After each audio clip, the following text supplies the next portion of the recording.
But it's been a fucked up couple of days. We all want titties, but welcome to the Best Damn Podcast Show. Reminds you that if you're a weather person in Central Illinois, you pissed off your future governor and he got cock-blocked last night, so you better get the next storm right. I'm not kidding. I'm Tyler. Joining me as always is the God of Thunder himself, Sage Ramsey. The God of computers, Legos, and everything else in between. It is Kluge, the goddess of spicy redheads and pink hair, pink headphones. It is Maggie. And we don't want him to be a god, but somehow he's here. It's Bubba. We've got a lot to talk about tonight, including Professor Bubba. Oh, God. Lizzie's in the chat room trying to double get off on Skelly. We got Crazy World news and a whole lot more, so stick around. But before that, I did something this afternoon that I thought I was literally going to miss a show for. Saw some titties? No. I wish. Susan's not here right now. I got off at 6 o'clock from work, came home. I haven't ate all day. So I threw one of those Jack's instant pizzas in the oven. Susan's not home. She's unfortunately taking care of her mother, her mother's having some health issues. What's going on, Alicia? Now, to continue this story, I got to tell this story. There's a window in our kitchen. The window has no screen, but it's also like 3-4 feet above the ground, give or take. I start the oven. I throw the pizza in. I go outside to smoke a cigarette. I am now locked out of my house.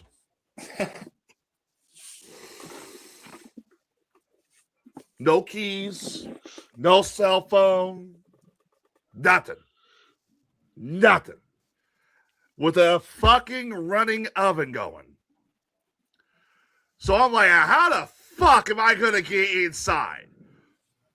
Fortunately, there's a window in the kitchen that has no spring because my drunk ass fell through it once when we first moved in.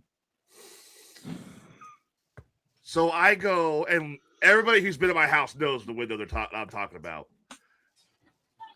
I get it. I decide to try and climb up the window. Now, there's no secret. I'm not going to deny it. I have gained some additional weight. It is hard to fit my ass through a window that small, let alone lift myself up that high to get to the fucking window. So I go and get a lawn. I go and get a lawn chair. The lawn chair will hold my weight, right? That'll support me, right? The fuck is supporting me? I got 1 foot on that motherfucker. It literally said, no, smashed. So I go and I find a step stool that I probably should have fucking used originally first. I managed to get into the window, but my fat ass cannot fit through the window. I am literally hanging there. My gut is on the windowsill. I look like a crackhead trying to break into a house. So you Winnie the Pooh it. Yeah, I look like Winnie the Pooh Bear. My legs are kicking. And the worst part about it is my cats, not the dog, my fucking cats see this. And they're like, what in the fuck are you doing? They come walking up to me. They're meowing. I'm trying to reach for the cabinet. I'm trying to reach for anything. The orange cat, which I fucking hate, decides to start scratching my face while my fat ass is trying to get inside the damn window. This cat like, I'm like, it's me, you fuck. Fucking fat ass pussy. Oh yeah, no, this was not the fat ass pussy. This is the rotten crazy pussy. I start literally pulling myself in.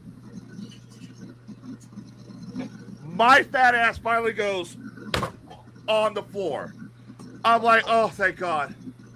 Thank God I landed on something. I'm in the house. Okay. I shut the window. I go up and I shut the oven off to get my pizza. I start feeling for my cell phone. I'm like, where's my cell phone? I thought that was my cell phone in my pocket. No, the whole time I had my fucking car keys in my pocket.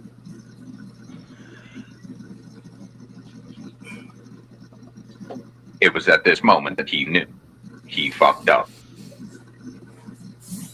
I pulled him out, and I'm like, you gotta be fucking kidding me. I'm not even live on the air, and this shit...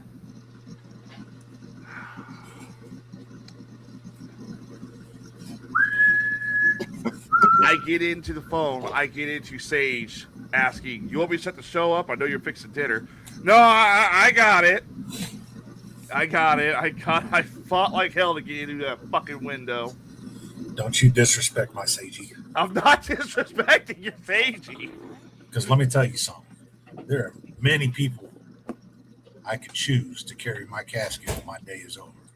But there's only one motherfucker I know that will not let that motherfucker fall, even if he was carrying it by himself. If anything, I'm disrespecting the fact that my fat ass climbed through a window for nothing. That's on you, not me. You're Sagey. And yes, I'm the only motherfucking man who can call him Sagey, bitches. That's a fucking fact. Well, And slap my ass at the same time, which is weird, but I mean, I accept it. No, vice versa. It works both ways. well, But remember, very, very, very, very important. Once you do it, good game. Good game. Good game. Good game. I always forget to say the good game part. Well, That's because you're you're gay. Look, there's nothing wrong with being gay. Oh, shut Here. Let me come on camera. Nothing wrong with being gay.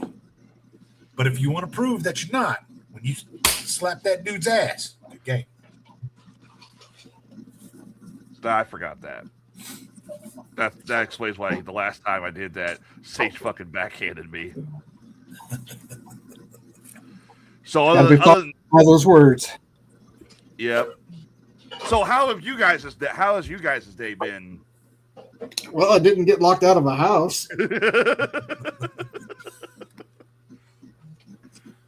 I am not gay, Skelly. God damn it.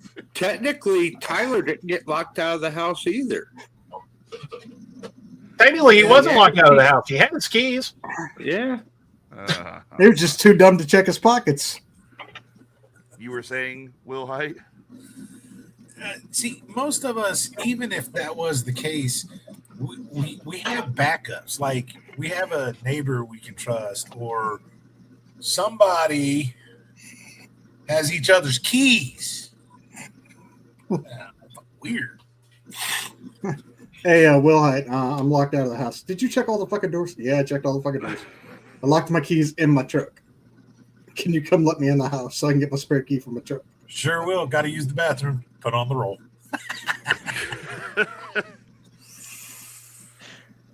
Yeah. I find a lot of humor. Glad you didn't get hurt or burn your house down. No, I was gonna get my fat ass through that window of the house. I do not need to explain to Susan why the house is gone. It was probably the keys in his back pocket that was preventing him from getting in the window all the way. Probably. Now, was. wait, were the keys in your back pocket? Yes, they were. Who the fuck puts their keys in their back pocket? I fucking do. You are gay. Yeah, if you want to send that video to me, Lizzie's in Louisiana right now. And the whole time we're backstage, she's trying to dump a kid off on Skelly. Yeah, if you want to send that video, we can do the reveal. I think she just wants the child support. I don't know. Well, she did mention child support in the comments earlier. So how did everybody enjoy the lovely, beautiful, violent, powerful, stormy weather we got yesterday? Mother Nature, you're a bitch. Didn't want to come straight up one-on-one and have a damn fight. You versus me. No, you had to go north. You fucking cunt. Yeah, I said cunt. Mother Nature, come get me. I fucking dare you to come get me. Bitch. I was awake for it all. Well, they were talking all day like, oh, it's going to hit. It's going to hit us. It's going to hit us. It's going to be violent, going to be aggressive. What they didn't realize is, like, this is what every storm system does. It fucking went north. Poor Kankakee, though. Jesus Christ. Well, and when it hit here was like right about 1:30ish, and it started with the rain pouring down, and like within 2 minutes you could hear the hail just hitting the roof of this building. I was in bed, so I didn't get up to go look at it, but yeah, it sounded like pretty big hail. I mean, we usually don't even hear any of that in here because it's a brick building and that. But Did you see all the storm damage on the cars that were out chasing this shit? All their windshields are fucking concaved in and shit. I was like, those dumbasses, they need to reinforce their shit, put cages over their windshields. They got massive dents in the roofs of the cars and everything. Jesus. One of the storm chasing cars was a Tesla. A fucking 4-door Tesla. Who does that? Why would your storm chasing car maybe they were hoping a bolt of lightning would charge it. and what they say that what hail was today? That was like a little over 5 inches or something. That's a state record, possibly. I saw one that was like 5.5, 6 inches almost. But it was like a weird shaped fucking piece of hail. Looked like a blob. Why is it?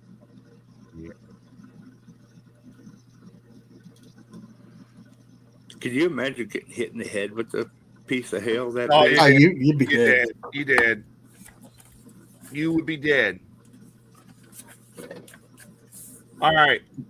So before we continue, everybody knows our resident assholes, Lizzie and Aaron, aren't here, but they're having a baby. The baby's due in June. The end of June. Yes, that's right. They have the gender of the baby. Now, they're obviously not here to share in the news with us, but accidentally hit the wrong button. Well, I accidentally just deducted $100 from your total there, Fitz. I'm just kidding. But they did record the reveal for us. So, ladies and gentlemen, this is the gender reveal of Lizzie and Aaron's baby.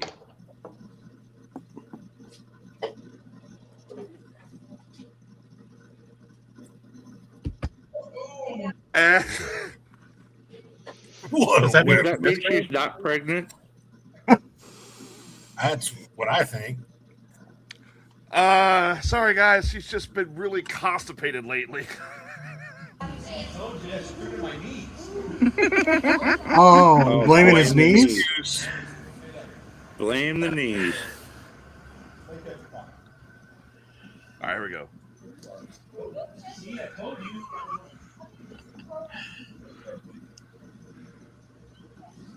Made her have to bend over like that. What a prick. Wait, I can't see it. There's a pole in the way. You don't see the color that's all around there? No, I just see a colorful pole. There was a different angle. Yeah, there's a different angle. I'll pull it up here in a minute. Yeah, we want the other guy's angle, the one that's filming here. That was the angle I thought. I called it. Where I had it. Here it is. If I can pull it up, and everybody's messaging me. Jesus Christ. Oh, Jason Quinn, swear to God, dude. No. All right, here's a better angle. This was the angle I saw. Yeah. Oh, they edited out the first two swings, huh? Yep. Yeah. There you go. She's having a girl. You sure you don't want the baby to decide? Just saying. Oh shit. What? That's That's moving on. How dare they force gender conformity on the unborn child? Moving on. Lizzie, what have you named your child? We know you've already picked out a name. I heard it's Aurora Borealis something, or wait, I don't think the Borealis part was there. Aurora Borealis. What the fuck? That would be a pretty badass name. Aurora Borealis. Durham. Ah, fuck, not a girl skeleton. Okay. I'm pretty sure I heard the name Aurora though, Yeah. which is so weird Yeah, because that's accurate. Yeah. I think it is Aurora. Yeah, I just want her to mention it in the chat. So nephew just had a kid not too long ago, and her name is Aurora. So I'm like, God damn, is that popular of a name? apparently, this is only like That reminds me of isn't that where Wayne and Garth are from Wayne's World? Yeah. I think. Aurora, Illinois. Aurora, Illinois, yeah. Wayne's World. Wayne's World. But yep, I called it that it was going to be a girl. You can't do that. You can't just put a silencer on the dolphin and just do like a 007. She did. It looks like Bubba's got the Aurora Borealis going on behind him. I'm celebrating. Maybe that's where they got the name from. Was from Bubba's background. I don't know. Hey, B. What's up? I'm sure it's more from a Disney movie. Was it Disney Sleeping movie? Beauty. Oh, I forget what the hell that. I just thought her name was Sleeping Beauty. That was it. No, the princess's name is actually Aurora. Gotcha. All right, so I did get something I want to talk about as a serious topic for us tonight. Oh yeah, did you go through another window, fat ass? Damn. Just like Winnie the Pooh. You shut your damn mouth. That was the Jay and Silent Bob reference. I got One rectal breach coming up. I got an interesting news article the other day. It was sent to us, and when I first saw the headline, I didn't watch the video, but I thought they were sending it in because I am researching dumb ways to die. I'm planning to bring that back. But this one was not a dumb ways to die bit. You didn't get your I had to break into my own fucking house by climbing through my fucking window, and I got stuck, Corey. All right. This is not a dumb ways to die bit, but this is something I wanted us to cover. Now, I'm gonna play. There's been some updates to this whole situation. I'm gonna play the original video. We'll go through and watch it, and then we'll discuss what we think about it. Okay. All right, here you go. Toilet paper prank taking a tragic turn in Georgia. A popular high school math teacher and married father of two is dead, and one teen is facing multiple charges, including first-degree vehicular homicide. Here's ABC's Faith Abube. Tonight, a Georgia community is rallying around the grieving wife and children of a beloved teacher who died in what investigators describe as a high school prank gone tragically wrong. It's just a tragic accident all the way around. According to the Hall County Sheriff's Office, 40-year-old Jason Hughes was killed just outside his home Friday night when a group of teenagers came to roll toilet paper on trees on his property. They say Hughes came outside, and as the 18-year-old tried to flee, the teacher tripped and fell. One of the vehicles ran him over. Investigators say Jaden Wallace, the accused driver, and his friends tried to render aid, but the teacher later died at the hospital. All 5 suspects seen here in booking photos have been criminally charged. In a statement to ABC News, Hall County Schools writing, "Our hearts are broken," adding that Hughes was a passionate teacher, mentor, and coach who was loved and respected by students and colleagues. And Lindsay, a message on a GoFundMe for the family underscores how indescribably difficult that this death is for the wife and the kids. It also underscores that the 40-year-old served his community and was a blessing to so many people. Lindsay. Just a tragic story there, Faith. Thank you. That reporter's last name was Abube.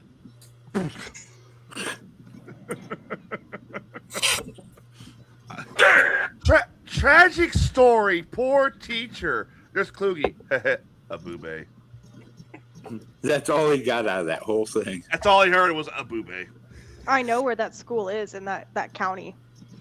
You know where that school is? Do you know anybody who went to that school?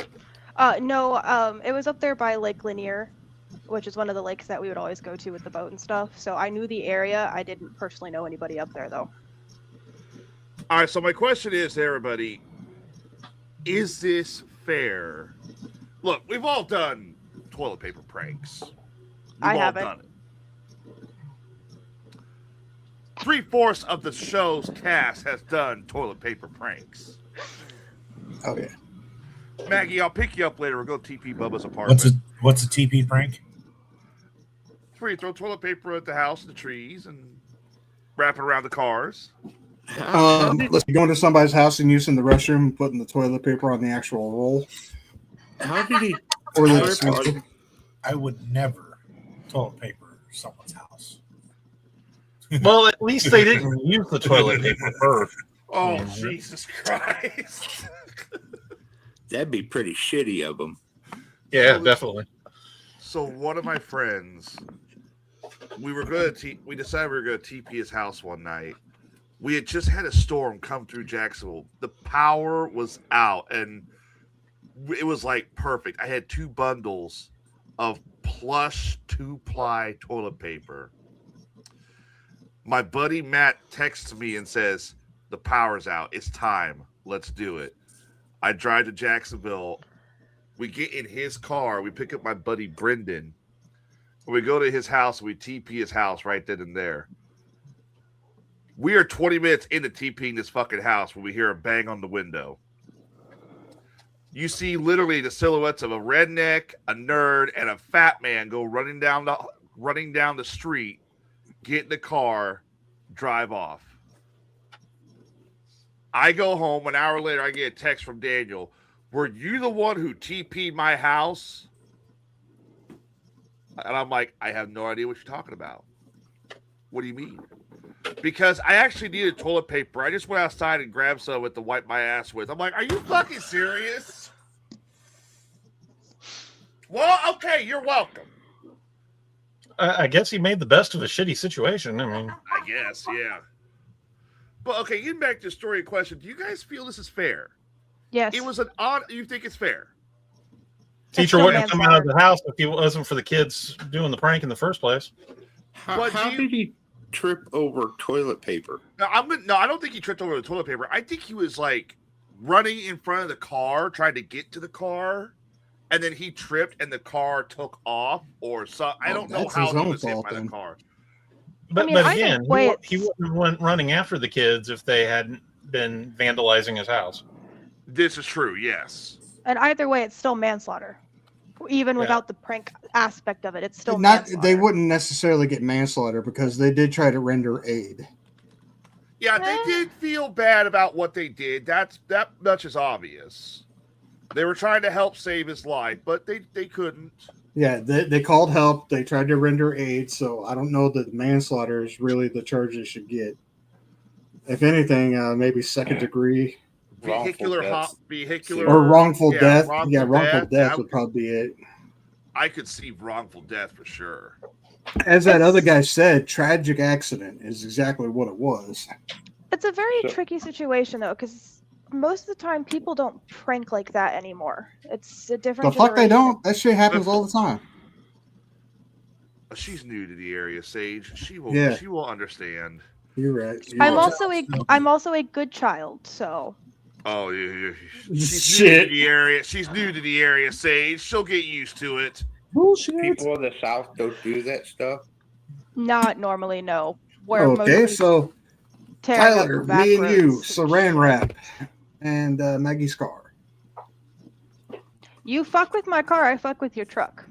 There ain't nothing you can do to my truck that I can't fix. I forget in the South their idea of a prank is putting an alligator in your pool. No.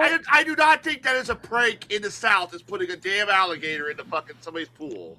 No, that's a Florida thing, not a Georgia thing. I think it's pretty funny. That's a crack. Well, you have a big mind already.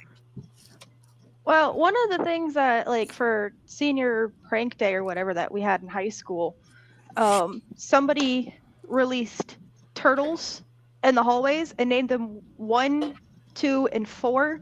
So they kept looking for number 3.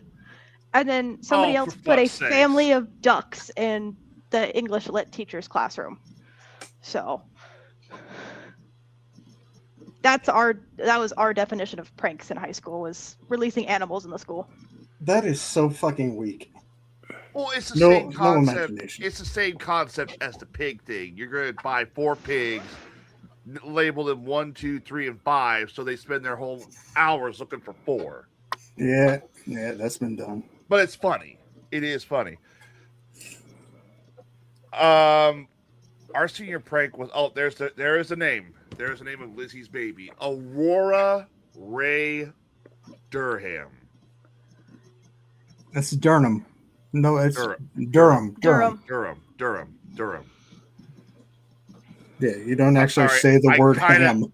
I kind of got sidetracked reading the last name when I saw this one.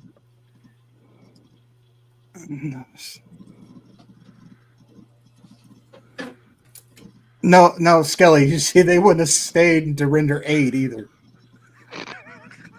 Oh my God, say shut up. Not only that, but they're not getting rid of toilet paper. They're not wasting that shit. Oh my Lord. Does anybody else have anything to want to add on this? Because there are some updates to this whole situation. I feel like it's just a very weird fine line thing of it being possibly manslaughter and shit versus just a harmless prank gone wrong. It's definitely a harmless prank gone wrong. No, it definitely is. You even heard the sheriff say this was an accident. But I mean, like, I don't know. There was no intentions to kill him or hurt him in any way. It's just a sudden freak accident that happened, and it's a sad situation. But at the same time, there's no premeditation to him getting injured. They did stop and render aid. They called 911. They did everything they could to help this man after the unfortunate shit happened. All right, so if they wouldn't have done the prank in the first place, none of this would have happened, and he would still be alive. So what was the point of the prank? So here are the charts. Well, maybe he was just that popular of a teacher. And maybe he goofed around with the kids too. Maybe there was a prank war going on. So here is a list of the charges they're all facing. All 5 are currently charged with criminal trespass and littering on private property, according to the Hall County Sheriff's Office. Jaden Wallace, who is the driver, is charged with reckless driving and first-degree vehicular homicide.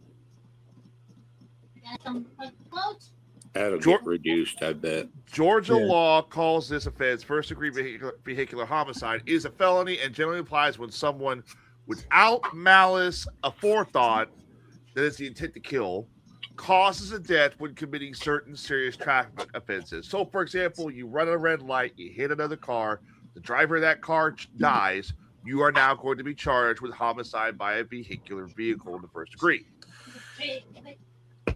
But it says he was just taking off. So how is that reckless? It says here, for typical first-degree homicide cases with a vehicle, a conviction can result in 15 years in prison. But more for habitual violators. That'd be habitual. Habitual, thank you. Don't look at me. They're all minors, right? They're juvenile, so they're 18. They're 18. They're all 18. Oh, shit. Well, never mind. Yeah, so they're being charged as adults. Now, here is some interesting developments that have happened, and this might change everybody's mind. Will, how do you feel about the situation before we go any further? It is a real fucked up situation. The students, there's no doubt, they loved their teacher. It was a prank. And truthfully, I feel bad for the kid. Well, for the family that lost their husband, father. But this kid who was just getting away, you know, when you're young and you take off running when you're doing a prank or you're getting at someone and throwing a water balloon and they're coming to chase you. What if you were inside the house, you threw a water balloon, they came to get you, you took off, you bumped them, they fell downstairs and they broke their fucking neck? Yeah. Absolutely no intent whatsoever. to do this. It's a natural reaction to take off for many people.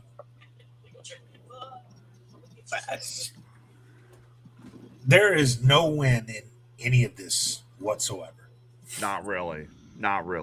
Now, if you get justice and this kid gets locked up, his life is now ruined, and he loved his own teacher. He's already got to live with the fact that this happened. But what about the wife and the kids of the teacher that died? Their lives ruined now too. I'm glad you say that because go ahead, Jay. Yeah, I'm not denying that fact at all. But this is one of those situations. If this happened to me, God forbid, would my initial reaction be pissed off and I want fucking hellfire and brimstone and someone to suffer? Yeah, but if I'm ruining a second life, this is one of those where people always ask, how can someone forgive? But yet they're in court and they look at who's to blame for the death of their loved one. And they say, in order for me to heal, I have to forgive you because I know that my husband, my friend, my, so-and-so would look to forgive you first. And I have to do the same. That's how I'm looking at this. The mother and the kid, yeah, you're screwed. It sucks. My heart goes out to you deeply. But if they truly knew this kid and their intent, if the kid had no remorse, he saw the teacher, was like, oh, fuck this dude, I'm gonna run him over. That'd be a different story. But this kid actually loved his fucking teacher. There's a reason they picked this teacher. It wasn't to be assholes. It was to play a prank against someone that you know how many times Sage and I have pranked the fuck out of each other? All right, so it's interesting you say that because, first of all, there's been two updates on this whole situation. A day prior to the tragedy, the Hall County School District sent a message to parents and students warning that the junior/senior wards have gone too far, resulting in property damage. Apparently, there was an incident that happened at the school long before any of this had happened.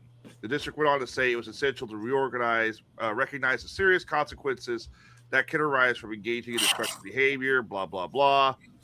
The students the 5 students who were responsible for this, they did tell the teacher that, yes, we are going to prank you at some point because they respected him that much. Now, another development, and this goes in tandem with what Maggie has said. This goes in tandem with what Wilhite has says. The wife has finally broke her silence. Okay? Hughes' wife, Laura, said in a statement, in part, that she, quote, fully supports getting the charges dropped for all involved. That is a strong woman right there. That is exactly what I was saying. That is a strong woman. You lost your husband. You understand he will never come back. He is in the great beyond. He's standing next to Jesus. But you also realize these kids are just being kids. They tried to save his life. They felt remorse. And to let it go. And they're still going to have to live with it the rest of their lives. They will, yes. Absolutely. But we weren't there. What if when the teacher came out, he was actually laughing and joking, and he was going to run and jump on the car or, scare the kids, and he was having fun with it too. He just tripped and got ran over. We don't know that. Right. He probably knew that he was going to get pranked at some point because not only did they warn him, like, we're going to get you at some point, but this was happening throughout the entire school. I mean, this is one instance. We don't know, like, maybe another teacher got pranked, and that's where the whole reports of property damage came into play. Maybe, I don't know. NBC News said that the wife has requested there be no charges. Absolutely. And Skelly, I wouldn't make that joke, dude. I wouldn't make that Too soon. Joke. Too soon. So, as of right now, that's where we stand with it right now. North Hall High School students are returning to school Monday. They've been off school ever since the situation. By the way, Hughes' wife, the woman who's requesting the charges get dropped, she's also a teacher at the same school. They were both teachers at the same school. I thought I'd read that. Wallace, who is still charged with vehicular homicide, is scheduled to have his preliminary hearing on April 1st, according to the Hall County Magistrate Court.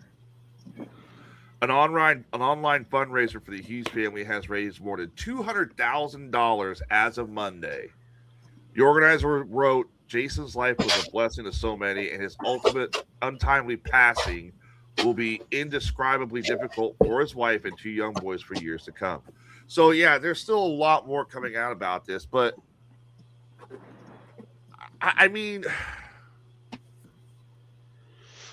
I feel like both Maggie and Will Hyde are pretty much correct. You know, look, if I had pranked, let's say I pranked Sage. It better be good.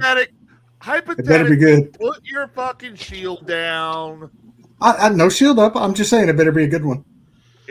If I pranked Sage and he knew I did it, am I going to run from him? I'm going to want to. But I'm also going to be like, all right, you got me. It was me. If I prank Will Hyde, am I gonna run? I'm going to want to. Is he going to chase me? There's no chasing. He's going to catch me. But I'm also going to say, all right, you got me. Or chances are I'll be right there by his side and be like, there'll be a solution chasing behind me because all of a sudden Frost will show up out of nowhere. I heard we're chasing some jackass. But ultimately, it seems like this whole thing was just one big accident. And to sit there and charge these kids ultimately with what happened, it's not going to stop. There will be more. We've all done it. Well, 3/4 of us. We've all pranked. Don't worry, Maggie. As soon as Lizzie gets back, we'll break you in. As soon as they get their house. I'm good. I like being a goody two shoes. Goody two shoes, my ass. Oh my god. Where's my? I was always the teacher's pet in schools and stuff. I was a goody two shoes. Thank you. Where's my Bible? Nah, I'm looking for Bible too. I don't think I. All right, so that's a good question. Who here was a fucking goody two shoes in school? Raise your hand. The fuck you were. Not it. Not it. No. No. I'm still friends with some of my high school and middle school teachers on Facebook and stuff. Bullshit. Okay, hang on a minute. Maggie, I can understand. How the fuck does Bubba want to sit there and say, oh, I was a goody two? And how the fuck does Amanda Kluge want to say she was a goody two shoe?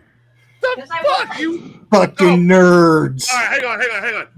I gotta go with Bubba first. Bubba, how the fuck were you a goody two shoes?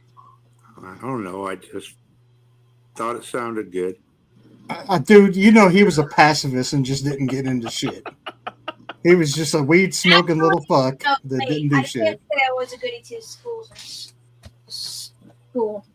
Actually. Amanda was just another nerd. I was actually not a nerd. Actually, I have a story, and I got expelled from school in the 11th grade. Well, you say right here in the comments, I was a nerd. I was a nerd because I was trying to get good grades. But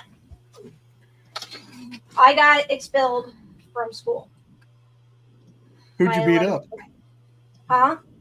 I said, who'd you beat up? Well, this one cheerleader person, she was the head of cheerleaders and cheerleader teacher. So she kept picking on me, and she decided that she knew my locker, knew my combination, and decided to stick dirty tampons in my locker. Oh. Yeah. This was deserved then. This was deserved. So I found her, confronted her, she admitted to it, and I slapped the fuck out of her. Oh, that's it? Oh, it gets better. Not only did I slap the fuck out of her, but I also rammed her head into the locker.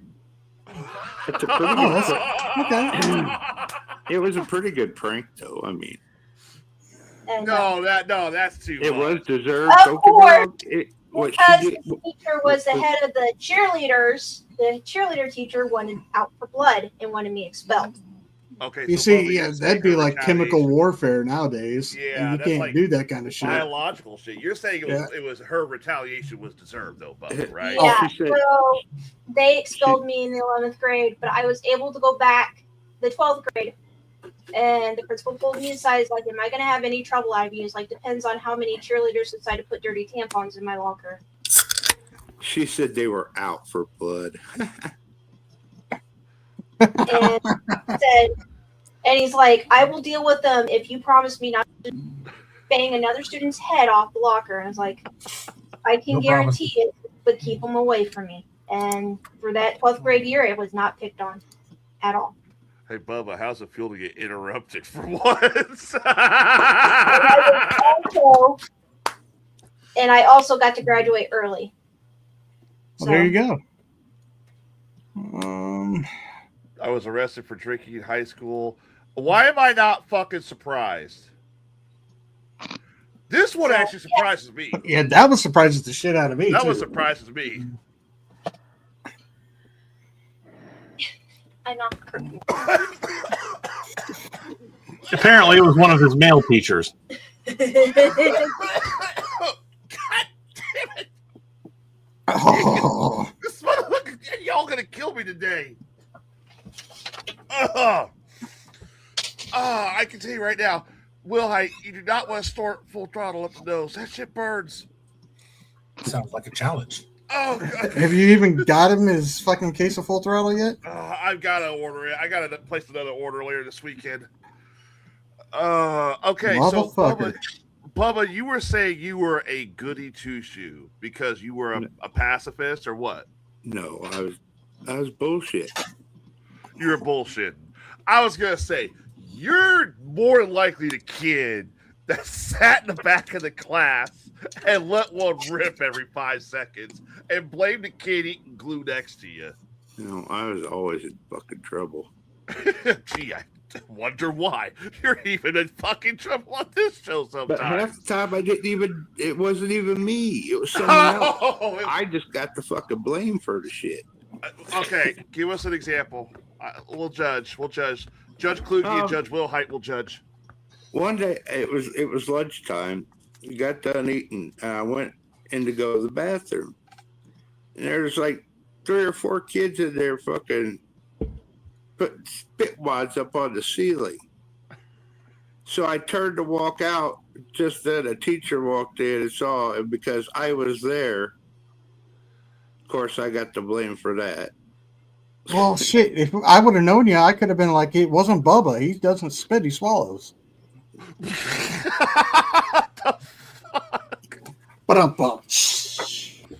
Yeah, we know there's no way Sage Ramsey was a fucking goody two-shoe in high school. There's no damn What, way. me? I never got in trouble.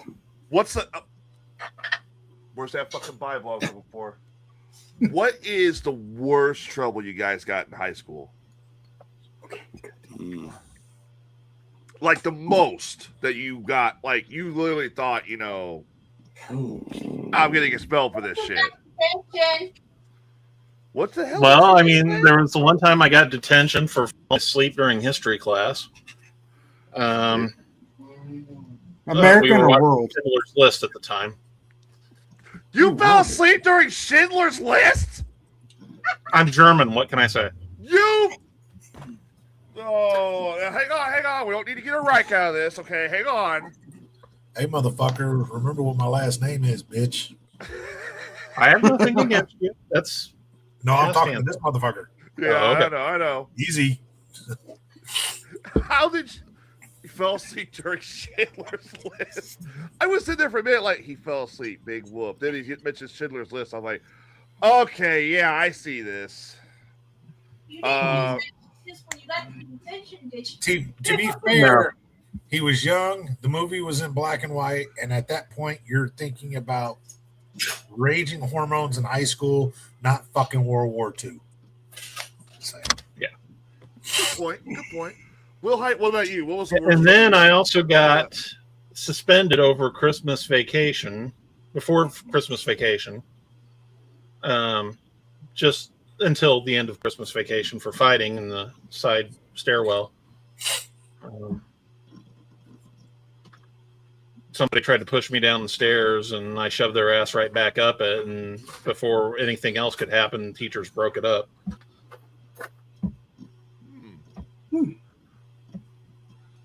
Anything else you want to add? Let's see. I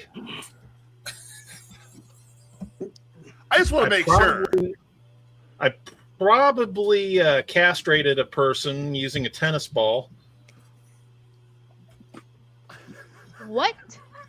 He just saved that motherfucker years of child support. That's all. Okay, basically, I think this was like my junior or senior year, gym class, playing tennis.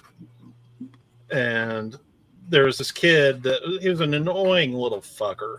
And he was dating this girl that was a friend of Jason mine. Bates? No. A girl that was a friend of mine, but a couple years younger that I bowled with. And he treated her like shit. And he started talking shit to me in fucking class. And I'm just doing that little exercise where you're hitting the ball straight up and down on the racket, waiting for the teacher to come out. And then he decided to start talking about my mother. And that's when I said, fuck it. I hit it up and overhand served right at him and hit him right in the fucking nuts. And his whole family felt that for generations to come. Needless to say, he jumped in the air, spun 360 degrees on just standing straight up, and landed hunched over and was like, and the best part about it was that the teacher wasn't there yet, and nobody said a fucking thing, and I didn't get in trouble for it. What's wrong with so and so? Oh, I don't know. What? I don't know what happened. Poor kid. What happened? All right, I gotta know. Jason Wilhite, one of the most successful motherfuckers I have ever met. What'd you get in trouble for? All right, so growing up, I had the mindset of there's plenty of Wilhites who, well, the family has a reputation. Yeah, it does. There's plenty of them that exceed that reputation. However, if I'm with them and the cops come calling, I could really be in a bad situation, or I can make it work for me. So at school, I didn't fuck around. Like I wasn't, a poster child of being good, but I did my work. I played cool with the teachers. So if the cops, during my evenings or weekends, and someone that was ever saying, hey, it was Jason Wilhite that did that shit, they would go to the school and start asking around and ask my teachers, my principal, hey, what do you know about this kid? Oh, well, he's a good student. He's about average, C's and B's, doesn't get in trouble, doesn't start no problems. And the cops would leave and just say, well, it must have been another Wilhite, or more famously, sorry, Josh, you got me in trouble many times by using my name. So it referred back to him in high school because they were like, it must have been Josh. They must have got confused. And that got me out of a lot of shit through the first 3 years. The first 3 years. By the time I got to my senior year, I had enough credits because I started 0 hour every year. So about that time, because that summer between junior and senior year, my cousins robbed a gas station. And oh, shit. Sage knows which ones. And at this point, our little Royals, yes, I was a Simon City Royal. They didn't go and visit them in prison. They didn't put money on their books, none of that shit. And that kind of pissed me off. And that's when I decided I need to get out of Springfield. And I went to the recruiters, and the Marines were the only ones that would take me. Everyone else, oh, you're overweight. You're too big. Marine recruiter told me, hey, if you come back in a week, you lose 10 pounds, I'll work with you. I lost 7. He honestly didn't expect me to come back because I didn't think he was going to work with me, and he did. And I dropped 83 pounds in 4 months. Right. And took off to the Marine Corps. Greatest decision I did, made me the man that I am today. But it was at that point that I was going to go to school. I was going to keep my head low. And the best way to do that was to get in-house. So unfortunately, there was some. I don't want to say the term nerd, but I'm going to use it, nerd. I randomly punched people in the face. You what? I randomly punched people in the face, and I wouldn't get expelled, but I would get in-house. Back then, in-house was the little outbuilding. I think they use it for driver's ed now. But that way, when I knew I was getting in-house, all I had to do was go to my teachers, get my assignments. After 0 hour gym, I would go to in-house. I'd sit at this little fucking cubicle. I'd have all my work done for the day done by second period. I'd take a nap, go to lunch after third period, come back, take a nap for the rest of the day, and that's how I got through my senior year and took off to boot camp. So basically what you're saying is from now on, I need to wear some kind of like protective mask up around my face when I'm near you because you have a tendency to punch nerds. Well, I'm not that dude anymore. That was it was the easiest ticket to get to in-house and not get expelled. And I did run into some of those people. I apologized. I actually, one of them, I gave a free shot. It's like, if you want to punch me and get revenge, by all means, do it. He chose to shake my hand instead. I said, dude, I won't hit you back. I swear you can hit me. And he said, I appreciate that. And I'm going to take you as a man of your word, but I would probably break my hand on your fucking jaw. So I'll just shake your hand. He shook his head because he's like, I remember that day. That fucker can swing. All right. I got to get to this one. We got to get to the one who's just recently out of high school, just a couple years ago. Maggie, confess, please. Confess what? I was a good child. I got to point this out.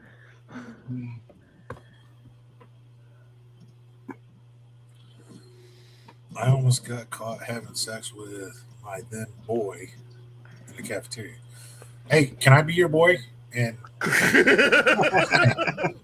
look, I'm just saying, edibles in a hot tub sound really fucking good. She's leaving some of that out. I can already tell you. She's either stoned or stupid.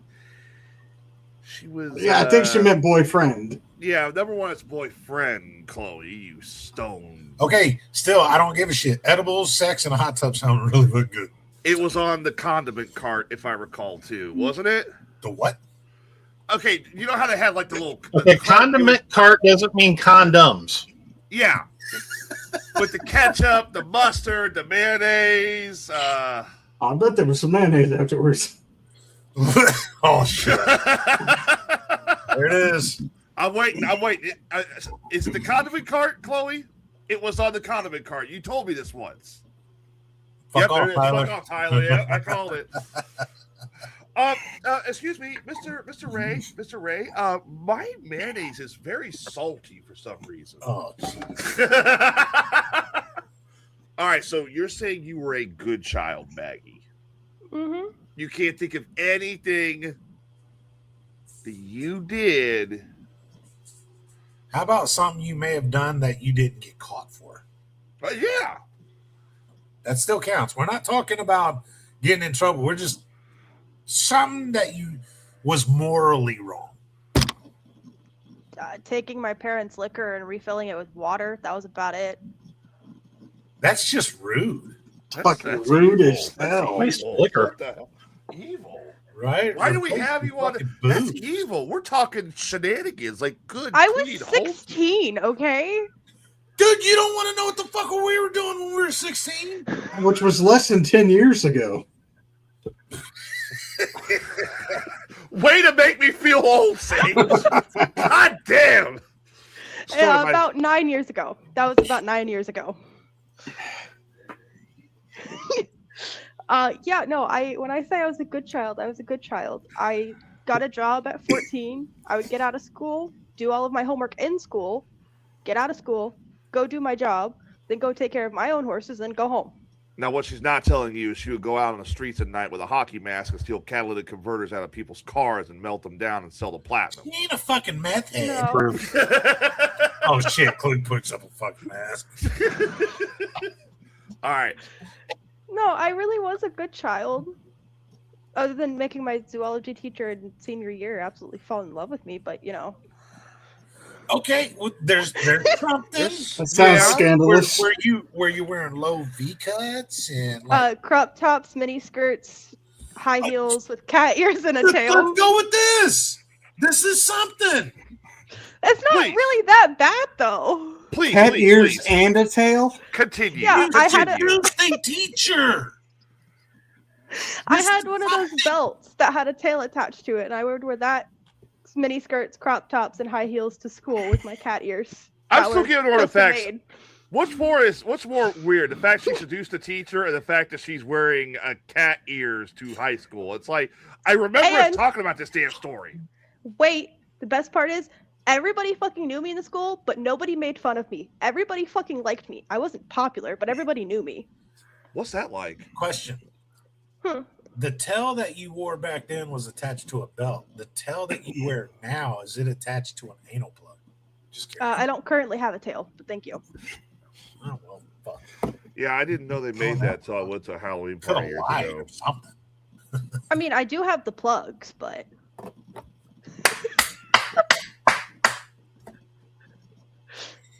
I also somewhere have a bag of goodies.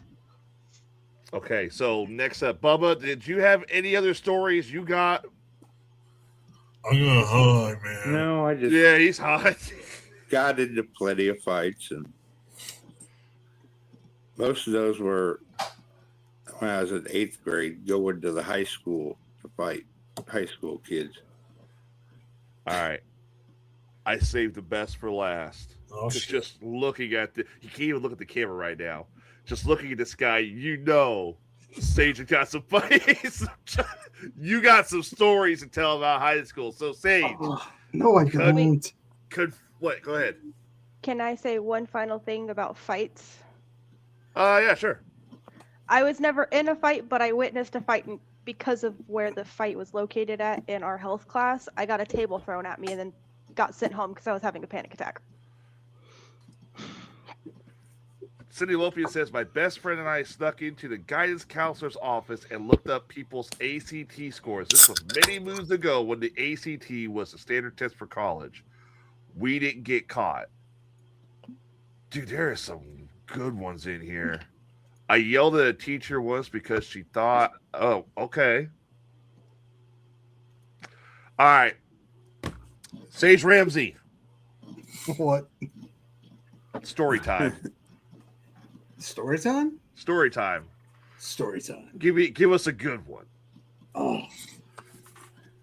Now, during my younger years in the school of high school, shut up. Which I can also say I was there high, but that's neither here nor there. It was still whenever my older brother Jeremy was in school, and he used to get picked on relentlessly because he grew up and he was a little bit slower than people because he had cerebral palsy whenever he was younger and stuff like that. Excuse me. So I always stuck up for him.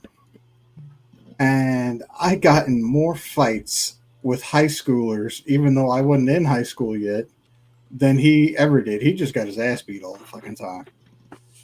But I would go to those same high schoolers and be like, you want to pick on my brother? You can pick on me. And they would look at me and they'd be like, what the hell are you going to do? Well, to be fair, your younger days, you didn't look intimidating, No. but your strength was, because I still got your photo from high school. Thanks, Ben Danner. Hold on. My high school right here. There it is. Do you know if we ever get a studio, I want to get a replica of that photo and put it out in the foyer so people can see it. You can flex straight off. But yeah, we can make that happen. As long as everybody else gets their high school photos and puts out there. I was going to say, I think I might just keep this for myself. It's literally sitting off camera against the wall over here. You've got that big photo from Ben Danner? Ben gave Motherfucker.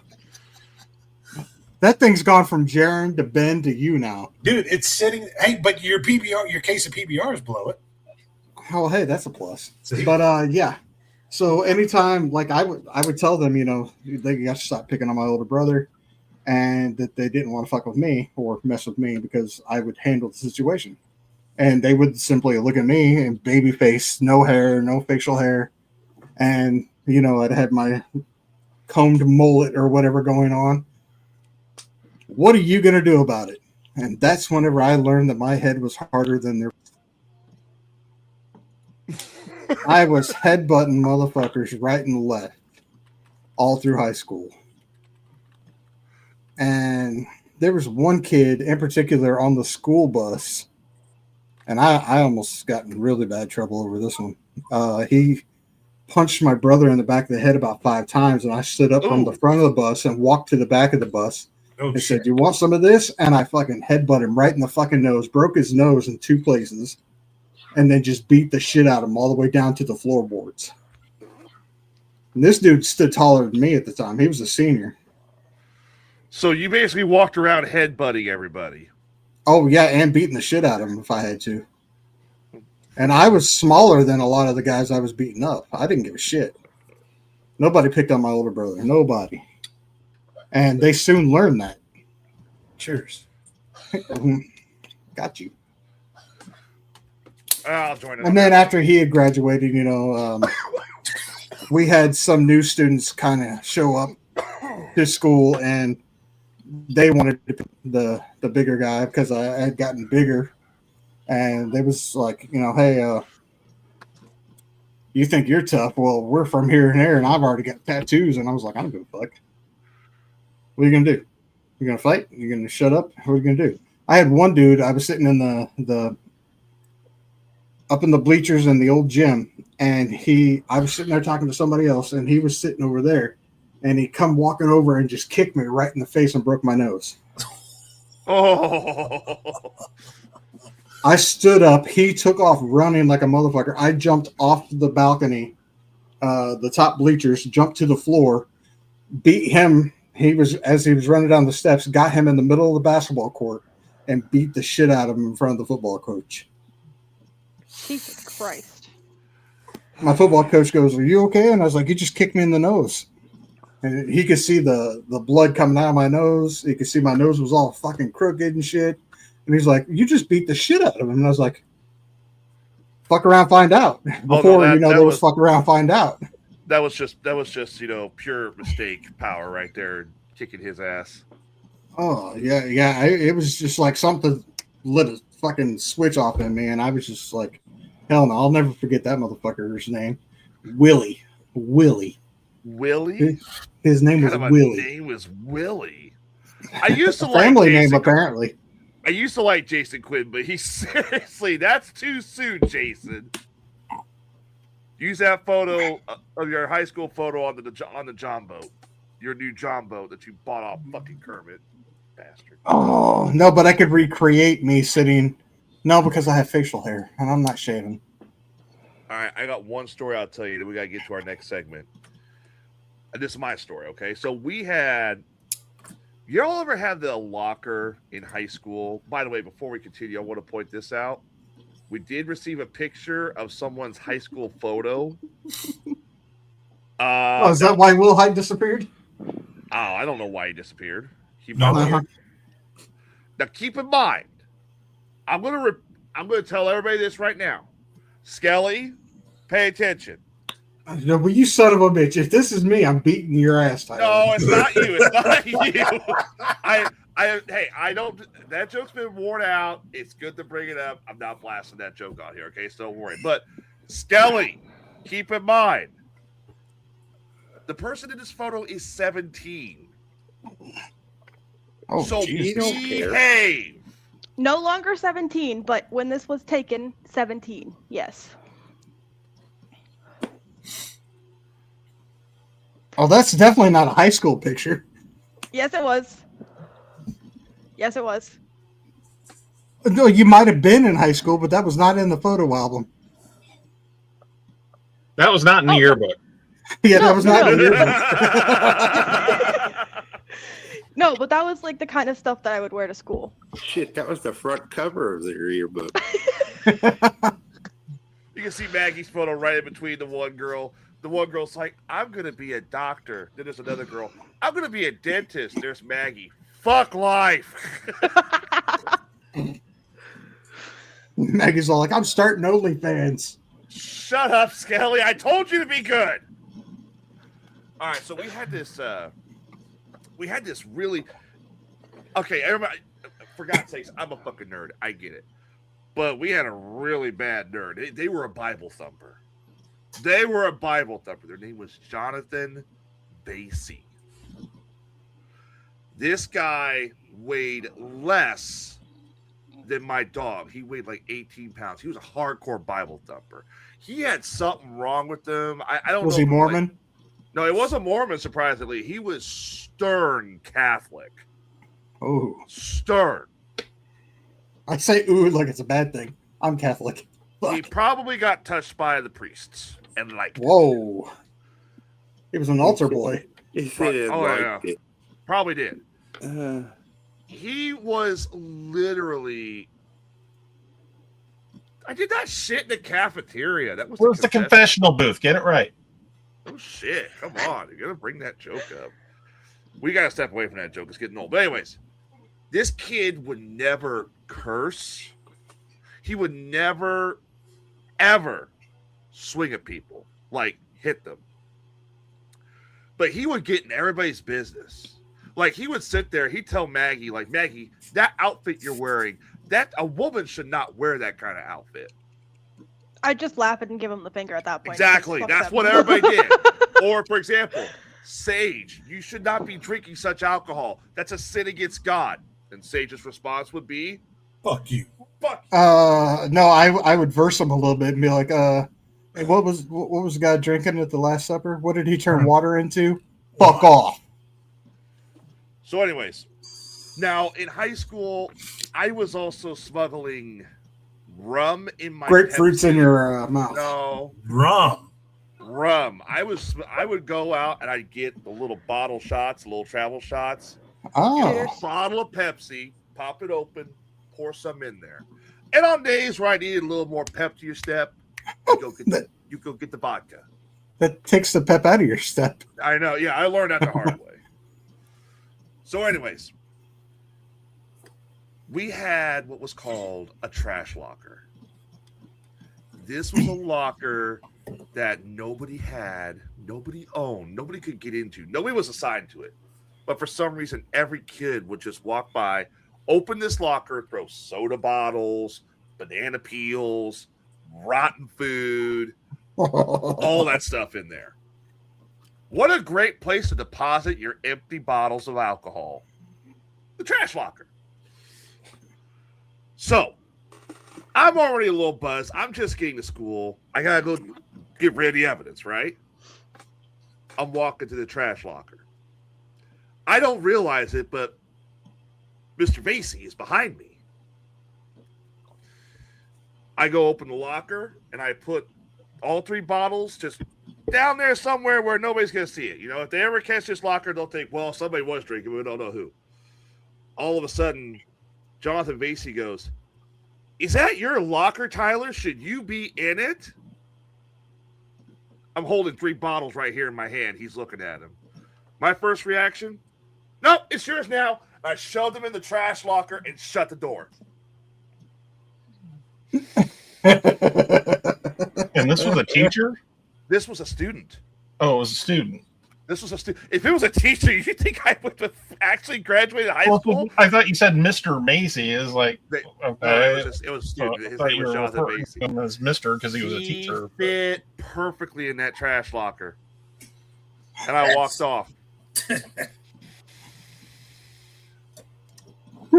You want to know how long a student can stay inside of a fucking trash locker until a teacher realizes they're in the goddamn trash locker?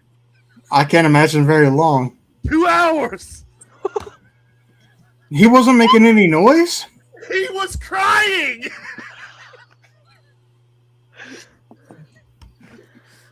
Oh. Towards the end of the school, towards the end of class, I'm heading out to the bus. I'm going to get on the bus. I'm getting out of here. I hear Mr. Wayne Scott. Hey, Tyler, I got to talk to you real quick. Oh, fuck. They found the body. Fuck. Oh, fuck. They found the body. Yes, Mr. Wayne Scott. Jonathan Vasey says you shoved him in a locker. Is that true? And I'm sitting there. I'm plastered. I'm trying to think of the best excuse possible. I'm like, do I look like I can shove anything into a fucking locker? I'm fat as fuck, dude. You'd have to lube that fucker up to get him in there. And he's sitting there. He's like, you shouldn't be cursing in front of me. And I realized, yeah, he's right. You're playing too hard. Shut the fuck up. Just, no, Mr. Wayne Scott, I did not shove Jonathan Vasey into the locker. Good. Do you know Jonathan Vasey has a drinking problem, though? No, I don't know why. Well, when we pulled him out, he had some rum bottles on him, which he swears they're not his. He swears they're yours. That's impossible. How is that impossible? I'm Mormon. Good answer. Good fucking answer. I got off the hook on that shit. God. Until now, ladies and gentlemen, let me bring into the show Mr. Vasey. This kid's going to show up. He's some sort of bodybuilder now, and he's ready to stomp your ass. No. He's going to show up, and he's got 6'8" biceps, arms the size of fucking tires. Remember he shoved me in that locker? Oh, fuck. Let's talk, you son of a bitch. You ruined my Bible career. All right, so we didn't show up looking like Johnny Bravo. We didn't get to this Friday, but we're going to get to it now before we get to Professor Bubba. We're going to get to a good segment before we get to fucking Professor Bubba. Ladies and gentlemen, it is Moments of Badassness. What have we called it yet? Will Hyatt's military moments in history. All right, Will Hyatt's military moments in history. Forest Green.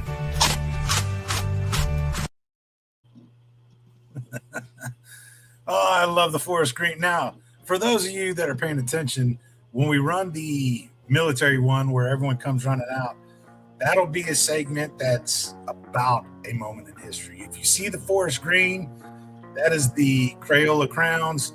That is because this story is about a Marine. This one here is about one of the baddest fucking Marines to ever walk God's green earth. Ladies and gentlemen, I am talking about Sergeant Major Daniel Daly. One of, I guarantee it, you've heard of this Marine, you just don't know it. See, back in 1873, this Marine was born. He got to the height of 5'6". You may say he was a little man, but he was a fucking mountain of a man, a goddamn legend. Weighed 132 pounds of pure fucking muscle. Now, I know that doesn't sound like much. Many people say 5'6", 132. What? Let me tell you what this man did. Because back in July 15th of 1900, yes, 1900, this man was a part of the Boxer Rebellion in China. U.S. Marines were there, and they were trying to help put down a rebellion of a bunch of Chinese who were going crazy and just against their government. This rebellion had many, many men attacking the fort that the Marines were holding. Now, the back wall became unsecured. The Chinese who were there ended up leaving. The foreign forces ended up leaving. You had Captain Hall, who asked for a volunteer, knew this was a suicide mission, knew that whoever took this assignment would not be there, but he needed something to slow down the rebellion that was coming to try to outflank him. One man stood up, a private, said, "I will take this assignment, sir."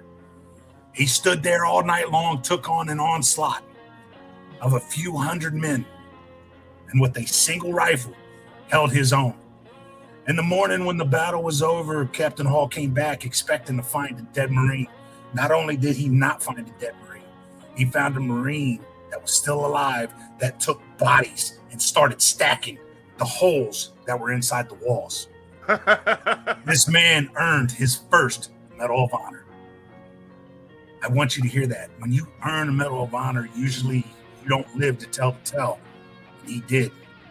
So let's fast forward a little bit, and we'll go into October 24th through the 25th of 1915. Now, taking it granted, This Marine got in a little bit of trouble. He was actually court-martialed twice for drunkenness, but he beat it and stayed in. On this night of October 24th into the early hours of the 25th, a Marine unit of 40 men trying to be there for the Haitian government were actually being overrun by rebels. They had lost their 200-pound machine gun in a river.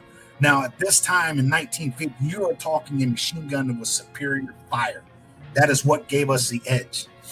The Marines pushed forward and started pushing this rebel force back, but as more and more rebels joined the fight, the Marines started losing ground. Daly knew how vital that machine gun was. He went back to that river and he swam that river by himself. He's alone in enemy territory. He found that damn gun. He pulled that machine gun up. Now remember, 5'6", 132 pounds, he was carrying a 200-pound machine gun to the front, in which gave them their firepower back. And they were able to crush the rebels that were gaining on him. That is when he won, or earned, his second Medal of Honor and lived to tell the tale. Now here's the story where you may know this badass fucking Marine.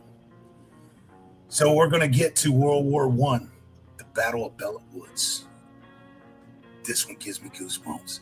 This is a legendary fucking part of the Marine Corps. We'll get to the story of why it's legendary for later on, because that's a whole nother story. But Daly, at this time, Sergeant Major, he was holding force and checking on his men as the Battle of the Bulge started taking place. Bella Woods was the forefront of it. The French, fucking pussies, ended up leaving the line, and there was a gaping hole. And it was Daly's men who charged and took that fucking hole and held it. Daly exposed himself to enemy machine guns constantly as he would go and check on his troops. He didn't care. It was all about his men. He would walk from fucking post to post and find his men and ask them if they were all right and what they needed. And he would actually carry the wounded out. The Sergeant Major who cared about his men. Now, during this battle, as the fight took on for many days, at one point during the height of the fighting, you're talking mustard gas, you're talking machine guns, you're talking barbed wire, blood, everything, gore, the worst of the worst that you could see. Daly stood up when the fighting was at its worst, looked back at his men and said, "Come on, you sons of bitches, you want to live forever." God damn it, Daniel Daly. Many people know you, but they just don't remember the name. We in the Marines, we teach that history, and we had to learn it every day. And I am standing here to tell this moment of history, because whether they know it or not, and whether they were Marines or not, everybody that now knows this story, sir, we salute you. God damn, this guy sounded like he was a fucking badass. One of the baddest fucking Marines to ever walk God's green earth. He literally lifted, what kind of machine gun was it? Oh, I'd have to look it up. It was an old school machine gun, one of the first of its class, but it was 200 pounds. The U.S. Colt Vickers model. If this is what he lifted by himself, God damn. He pulled that out of the water. Bottom of the river. Still denying that shit, man. This guy was a badass. 5'6", 132 pounds. All right, I got nothing else to talk about. What about you guys? You guys want to end the show? End the show? End the show? That was the one that I was so looking forward to on Friday, but I had some bullshit I'd take care of. I had to get to Daniel Daly. You're fine. Earned 2 medals of honor, lived to tell the tale, and had one of the most famous quotes in history. Whether you knew him or not, everyone knows that quote. Yep. Well, yeah. All right. Well, I don't want to hit the button. I don't want to hit the button. I don't want you to hit the button. I don't want to. All right, fuck it. Let's get it over with. Maybe it'll be a quick death. Maybe it'll be an honorable death. Who knows? We're going from a badass to a dumbass. It is. It's Professor Bubba. All right, Bubba. Before we begin, we just want to point out one thing real quick. Professor Bubba is not an professor, and anything said by Professor Bubba is not reflective. God, Thanks, 420. Knock that one on me. Does not reflect the show or any cast members are involved. We apologize in advance for anything offensive said. Now, with that said, even when he's on the show, he's just. All right, Bubba, what do you got for us today? Today in history. Oh, God. Was the first speech transmitted by telephone.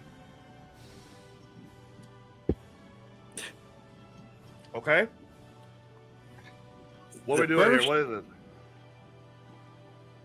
the hell is going on? I don't know. Who's hitting buttons? Not me. I am. I'm trying to get him highlighted. There we go. Oh, sorry. I thought I had him highlighted. The first discernible speech is transmitted over a telephone system, which inventor Alexander Graham Bell summoned his assistant in another room by saying, "Mr. Watson, come here. I want you." Bell had received a comprehensive telephone patent just 3 days before. And it also said that it originally didn't come over as that. It just came over as kind of mumbled sounds. Hey, I don't think you got to. Like Just give us bullet points, bro. What? Give us bullet points. Go ahead, keep going. But that's how they started the first telephone system. So I have it on good authority, you know, because like this happened back in my day. What the fuck? And He actually made something funny there. I have it on good authority that what he was trying to do was he figured out there has to be a quicker way to order pizza, hookers, and cocaine. Hold on. Wait a minute. As I'm hearing, like, people face palming in unison, he invented a telephone to order pizza, hookers, and cocaine. Yeah.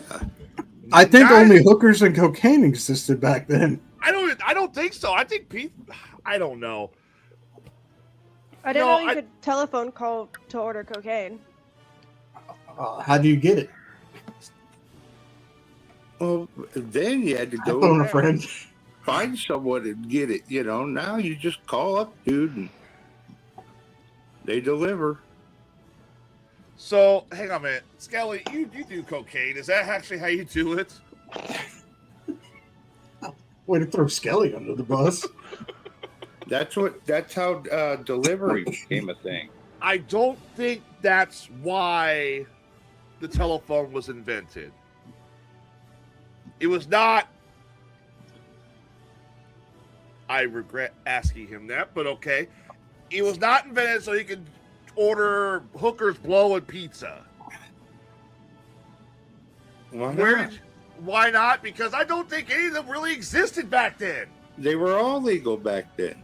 Well, if it's legal, then why would he order cocaine over the phone? To have someone deliver it. What? Won't you have to go to a pharmacy to get it? No. What? No. Yeah, cocaine back then would have been pharmaceutical. Or there was, you know, back alley pharmacists. There's no back alley pharmacist. Dear God. There's no. Well, there was back alley surgeon. That's different. In England, named Jack the Ripper. That's true, but also different. So I just Googled it. It says here back then when the telephone was invented, you could go get cocaine over the counter. Yeah. It was in Coca-Cola. So then why call and have it delivered? There was no how are they going to deliver it? Horseback. Sage, you're not helping. Stop it. Yeah, it was like the Pony Express shit. It was you not- know, but for delivery, Okay, hold on a minute. not mail, but Hold on a minute. other For goods. God's sakes, hold on a minute. You're saying he invented a telephone to place orders for pizza, cocaine. I haven't even gotten to the pizza and the horse yet. If he's got the first telephone in the country, first telephone in existence, how the hell is he going to order hookers blowing pizza? You just call it. It's like it's kind of. He has the only telephone in existence. No, he figured it out, and then they distributed telephones to people that he needed to get a hold of. He only had the They first were the telephone. first people. Oh my God. Okay, so let's get on the pizza thing, okay? Jesus fucking Christ, Maggie, I need some cocaine for this shit. He liked pizza. What the fuck you calling me for? Like, I know how to get drugs. Well, I don't know. I do. All right. We just went over that I'm the good child of this entire podcast. You really think that I know how to get you drugs? Somebody needs to. All right, so he was ordering pizza, you said. Yeah. Even though that the first pizza, what year did he invent the telephone? It was 1876. 1876, right? Yes. Okay, thank you. Because I just choked on my goddamn full throttle again. The first pizza restaurant in America wasn't invented or even founded until 1905. It was Lombardi's, located at 53 and a half Spring Street in New York City's Little Italy. Yes, this he wasn't ordering it from a restaurant. Well, where was he ordering it from? Just the little old Italian lady that lived in town. So, was this Italian lady also the whore? I mean, okay, yeah, no, god damn it.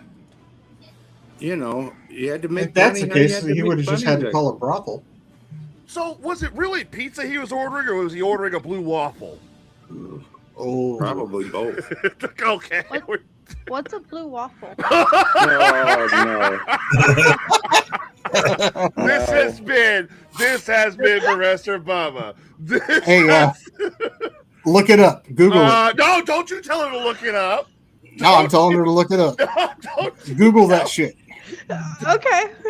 No! Oh my God! Hold it, Maggie. Remember you had me look up the one guy, one jar thing? Don't. You shut up, Tyler. Okay, fine. Let her look it up.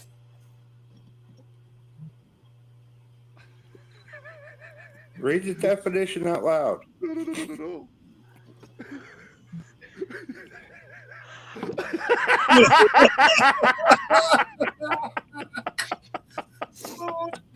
that look in the O face right there, that'll do it. Now, did you just find what it is, or did you find a picture? No, not just the search. I don't think I want to know a picture of that.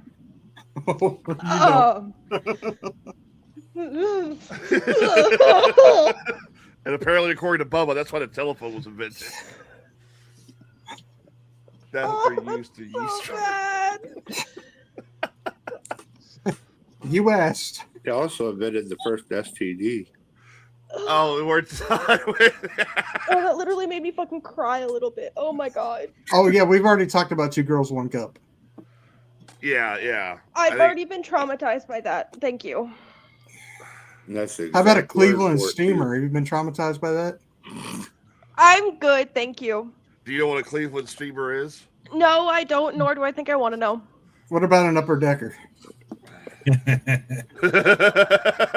I'm gonna be really innocent here. Isn't that the uppercut punch? An upper decker is not a sexual thing, so don't worry about that. It's not sexual, no. I think I'm still good, thank you. I could explain the upper decker, actually, because we can't get in trouble for saying that. I don't think we can we?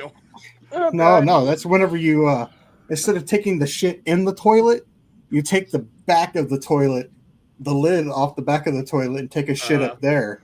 That's called the upper decker. That way, every time they flush, they just get nasty, shitty water. Yeah. I have seen a friend of mine in college do that to somebody he really hated.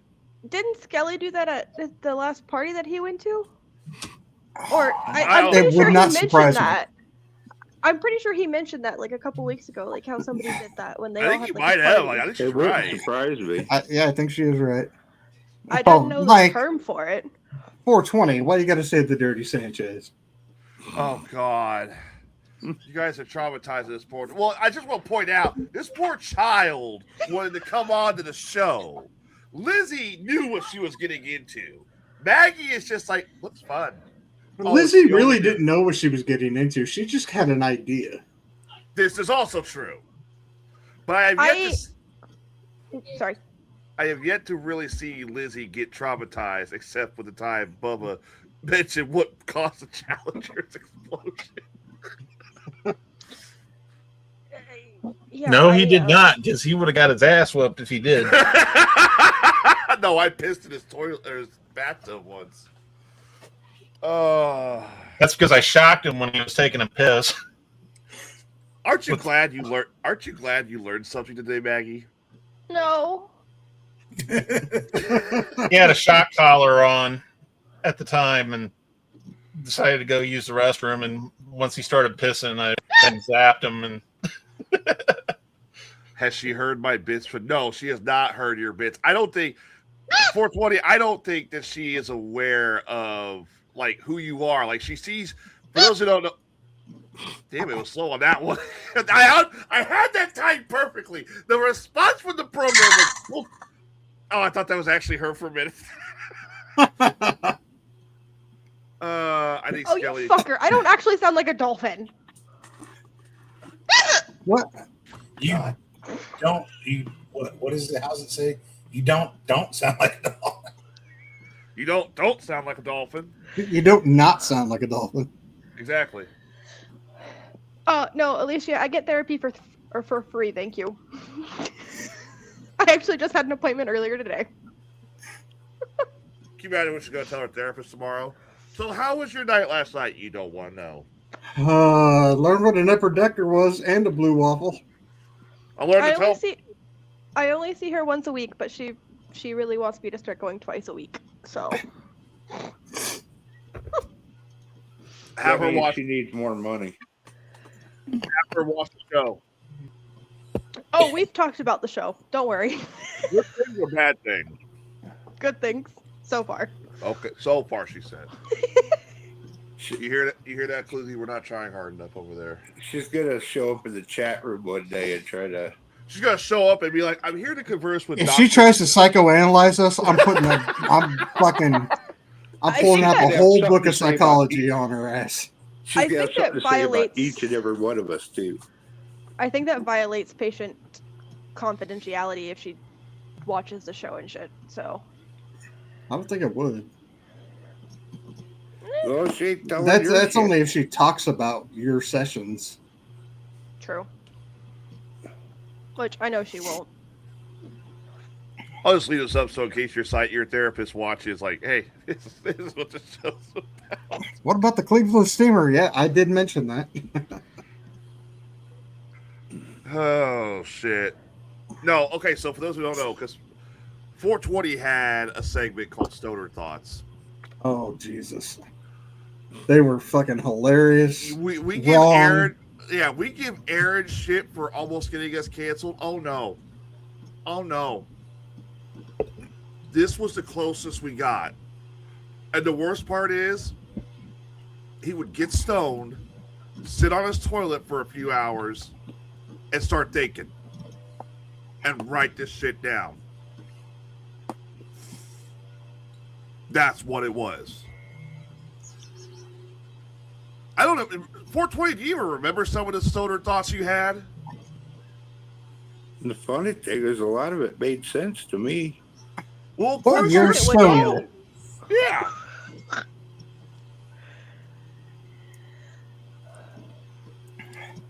I'm about to say, if 420 wants to, I could send him a link. He could come on, because I don't have much for Crazy World News tonight.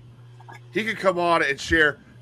He could come on and share the light stoner thoughts, not the ones that. Shut up, Sage. I know none of them were light, but not the ones that was like talking about this. This is what I was laughing at. Aaron's not on tonight, so we need someone to. We need somebody to push the boundaries. It has been a while since we had 420 on, and we've all made up. Yeah. I got no problem with you sending him a link. Come in for a little bit. I actually kind of have a little bit of a stoner thought, essentially. All right, well, before I bring him in, I'm going to go ahead and send him a link. Why don't you share your stoner thought? So, it kind of deviates into religion a little bit. But it's space. Like, we are a singular planet in this universe, in this galaxy and shit, that has life. But yet, there's been proof of other life forms, but no exact proof of other life. And yet, the universe is so big, we haven't even examined all of it. So how can we definitely prove that we are the only life form in the entire universe? Because we're not. Hang on. And then that also deviates out to how, for Christianity, religion basis is of how there was only one singular God who created the entirety of the vast existence. How does that work? Well, a lot of that's all made up. No, I wouldn't say made up. Well, I mean, if you really think about it, and think about the whole Bible and everything, it's been rewritten dozens of times. A lot of chapters have been completely left out, just like the Book of Enoch and everything else, which tells the most truth of all of them. So there's a lot of stories there. But see, it's not even like there's some people that even claim that Egypt isn't even where Egypt is and stuff like that is actually here in the United States.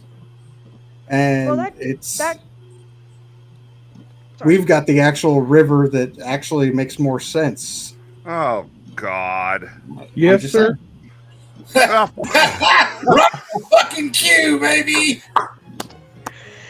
But no, like I fall hit the more wrong into fucking button. I fall more into the pagan side, where there's multiple gods that created multiple things. Like, it doesn't make sense that one entity himself could create the entirety of the vast universe, considering that there's so much that we haven't explored, especially given our day and age with technology and shit. As that deity down below lights up a fucking blunt. God damn. Oh, okay, sorry. It's a hitter. Continue, Maggie. I'm sorry. I actually just ended up having this conversation last night with somebody about religion and stuff, and like, it's confusing. It doesn't make sense, and a lot of the Christian religions nowadays are all just bullshit ploys for pastors to make a shit ton of money for no fucking good reason, other than that they want the money out of themselves. But then you also have the negative side effects, where it goes into very cultish religion basis of Christianity. Of like, oh, I'm God reincarnated. Oh, you have to follow me. We're gonna go out into a hidey hut in the middle of fucking nowhere and fucking kill ourselves when I say it's time. Drink the Kool-Aid. Yep. All right, so that's your stoner thought? It's not really like stoner thought. It's something that I think about often, but it could be classified as a stoner thought. All right, so 420. This is Maggie. You've been watching this show for a while. Hi. Hello. Hang on a minute. Let me do this. We're going to have the column of stoners right here. The column of stoners. So that was your stoner thought. 420, can you remember some of your stoner thoughts? And for the love of God, do not get us canceled, dude. Do not. Well, if you drop soap on the floor, is the floor clean or is the soap dirty? Soap's dirty. Okay. What happens if the soap is faced up? Is that part still clean though? Yes. Can you daydream at night? Daydream at night. Yeah. Mm-hmm. That. No, I think that would just be a regular dream. Well, no, because if you're awake, it's classified as a daydream. But if you are asleep, it's considered a normal dream. But at nighttime, I can see where that would be a very fine line of. Well, I can tell she's a stoner because she's intellectually debating with 420. So I don't know if I would call it intellectually. Hey, I was on Hey, 80 I honor come roll, up thank with you. good shit when I'm stoned, so I'm just there. All right, what else you got? I haven't even smoked in 2 weeks, thank you. if someone dies in a living room, is it still a living room? That's a good one. I was taking a drink when you said that. Oh my lord.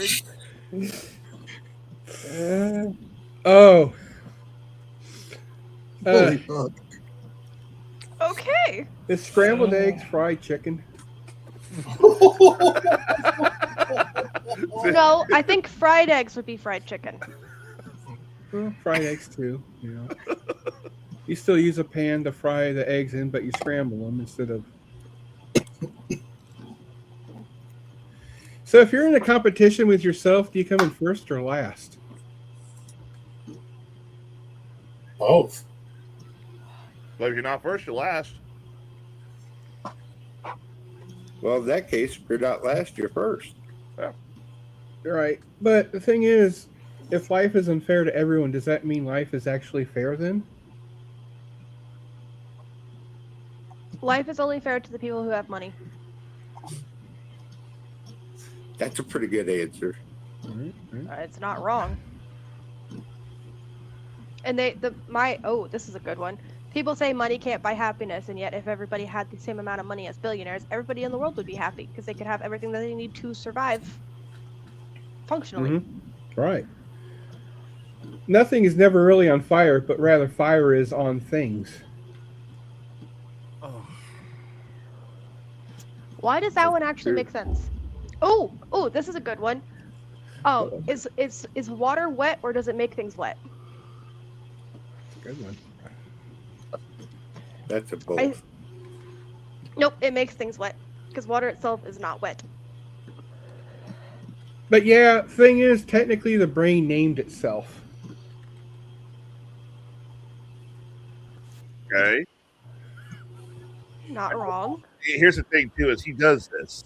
He does this. For those who haven't met 420 before. And these are the light ones to keep. Yeah, these are the light thing. ones. Yeah. But he'll eventually throw one that, like the living room one. He'll throw one that just, like, catches us off guard.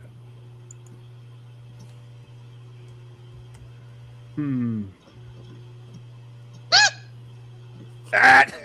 Damn it.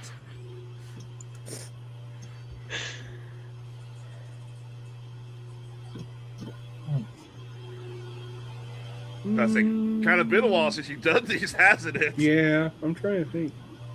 Well, cheers, 420.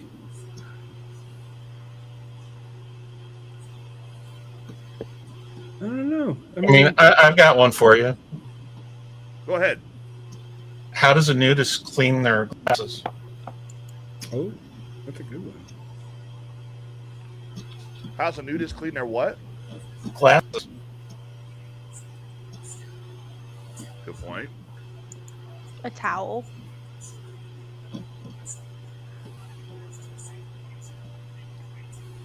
Yeah, I was at the ready, Alicia. I was at the ready.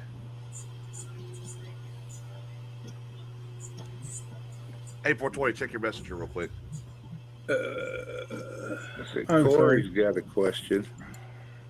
We'll get to that. I used to do I used to do like 20% THC. Now I do 30%. So, damn, you're moving up in the world. So, to expose his identity, Batman is either driving the Batmobile uninsured or is committing insurance fraud. That's true too. Okay, this is a good one for 420 here. Oh, I'm enjoying this debate. You have never actually experienced the world directly. Your brain only perceives it in the way that it wants to perceive it. Okay, I just remembered one. That's a good one. That's a good one. You know, I was so stoned one day that I was chasing around midgets throwing mushrooms at him and say, "Grow, Mario, grow."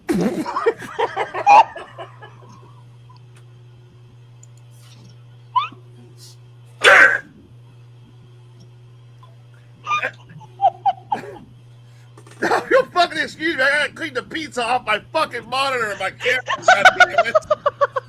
I instantly, I forgot about that one. You I bastard. instantly was hearing the Super Mario song.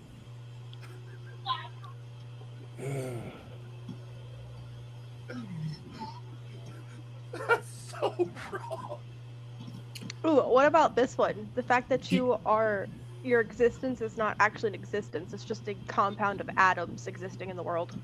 Don't give me a fuck. I just spit pizza out. I don't need to like have a fucking. Or the thing is, blind people save a lot on their electricity bills. You know. True. Or the fact that you've never actually touched anything. It's just your atoms repelling and not being able to pass through the certain objects. Just think though, if you're blind, you never have to look at an ugly person. I'm just saying. I mean,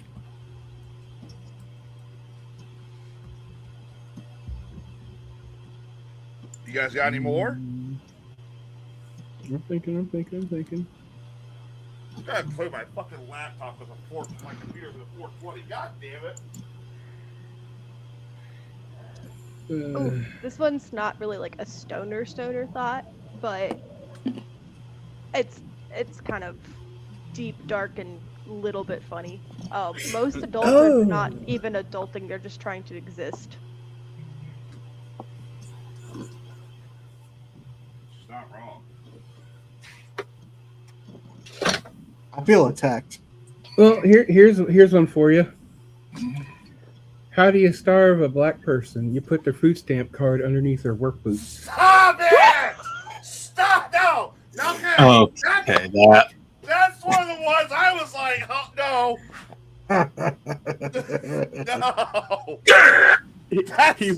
He waited until Tyler was away from the silence button. Well, you see, the thing is, you do know why Mexico doesn't have an Olympic team, because everybody can run and jump and swim in the United States already. Okay, we're done with the stoner thoughts. Okay. We're done. So now you get the gist of what I did. There's some even worse, so... Oh, there was. Oh, yeah. It gets worse. Oh, my lord. It's 420. And see, if you thought that was weird, you can thank the lovely April for that, because when I started wanting to do this stoner thoughts, Tyler was like, nope. April's like, Tyler, you shut the fuck up and you let Fat 420 say what he wants to fucking say. Yeah. It was literally the exact conversation was from April. Why does 420 want to do stoner thoughts and you're not letting him? Because it's 420. Do you hear what he says on a daily basis? And she's like, let him do his stoner thoughts. I'm like, no, I'm not going to. And there was like a 5-second pause on the camera. She's staring at me. I'm like, all right, fine. Can you do the stoner thoughts? Don't kill me. So, yeah, that's just a little taste of what I used to do. Oh, he used to kill us. Oh, no. Alicia's like, that was my favorite joke. Just go back, watch previous episodes from like what do you say, Sage? 2 years ago? Yeah. 2 years, 3. Yeah, 2-3 years ago. All you do is gotta scroll through YouTube, and then once you see my face, then that's when you more than likely know. Not long ago. Well, it was before you, so. All right, I got enough time. I can do a couple of Crazy World news stories. You guys want some? Sure. All right. I guess. The dolphin wants to hear some. Yes. Oops. I'm answering myself. An inmate at the Indian River County Jail faces a new felony charge after authorities say he slipped away from a barbecue event for charity to have sex with a woman in a portable toilet. I've done that before. Good for him. How the hell have you done that before? The handicap ones, it's easy because it's like 3 times the bed. Put the blanket down on the floor and she laid on her back and I went to Pound Town. No, that's not how you take a woman to Pound Town. The inmate, Hartley Elliott Sanchez, 35, was a trustee whose job was to help serve food at the event when he wandered off. An arrest report from the Indian River County Sheriff's Office said surveillance video shows Sanchez abandoning his post, walking behind a boat display near the portable toilets, and conversing with 2 women, according to the report, making sure no one was watching. A woman went into the toilet and Sanchez followed shortly after. The duo reemerged separately a little while later. So this guy banged a girl in the porta potty. And then got his, Porta potties are disgusting. That's so disgusting. Honestly. Hey, honey, don't ever say I don't take you anything erotic. Here's a porta potty. Let's join the Blue Smurf Club. Ew. At least they didn't think that it was a confessional was a porta potty. He's right. Who the fuck invited you back? You did. Oh, fuck. You kind of walked into that one there, Tyler. I know I did. He knows all. Yeah, and that's the thing, Tyler. You know, asking me in, you know what was going to happen. Oh, God. There's going to be some 420 nanigans. 420 nanigans. You know, it's like Sage nanigans, but it's 420 style. Uh-huh. Wouldn't it be better to call it like 420 botchery or 420 debauchery or something like that? Sounds like I would have botulism, though. Oh.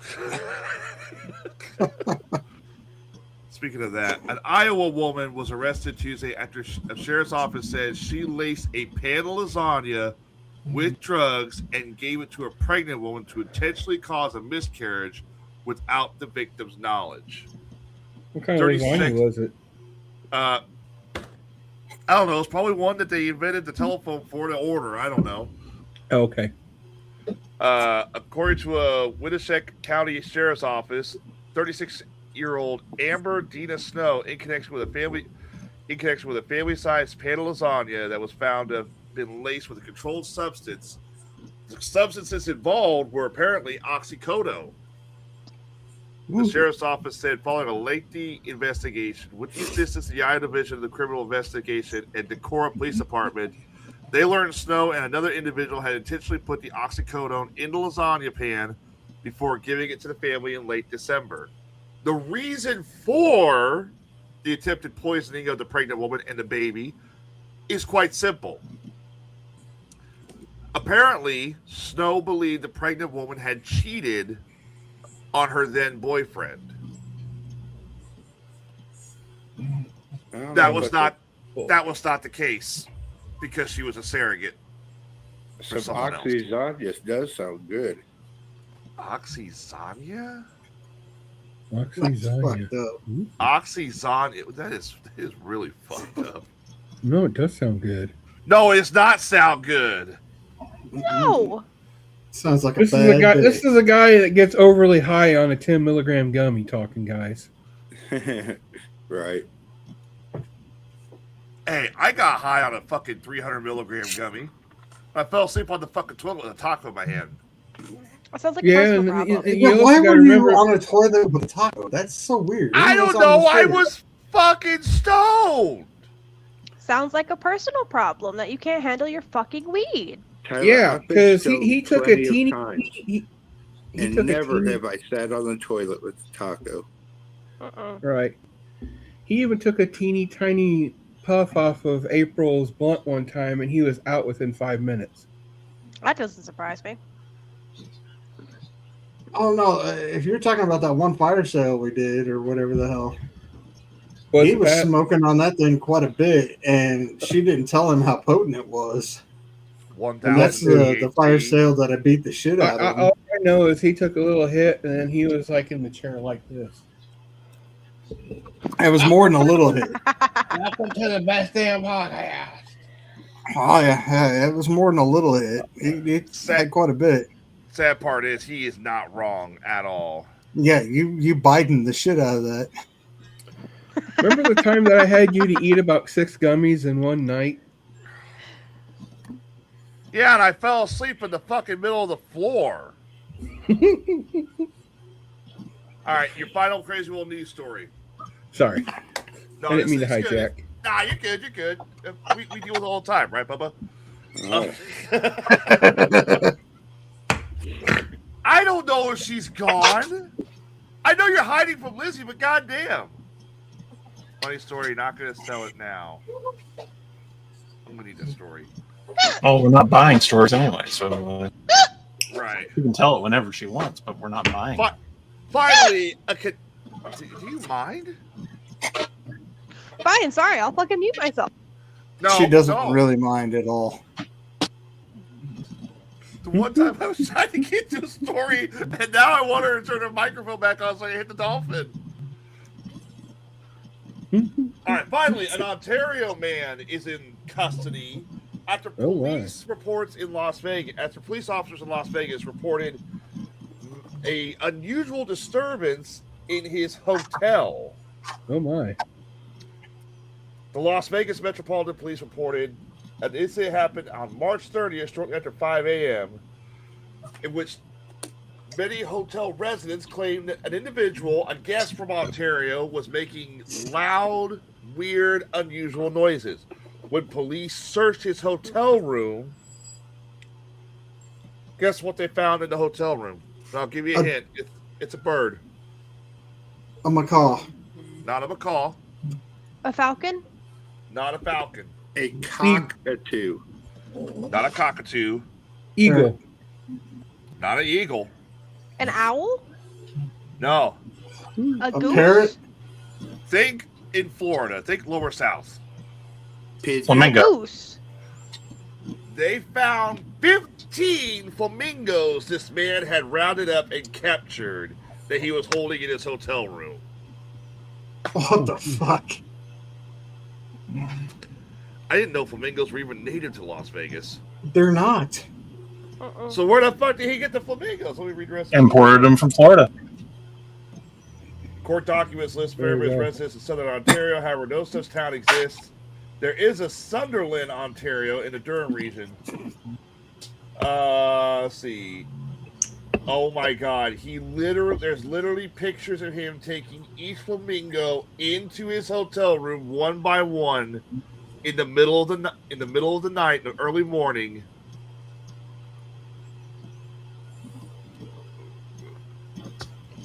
Why does this sound like this is going to be a 1-800 alert situation? He stole them from the Flamingo Casino. Well, the one here in the middle looks like he's trying to kill it.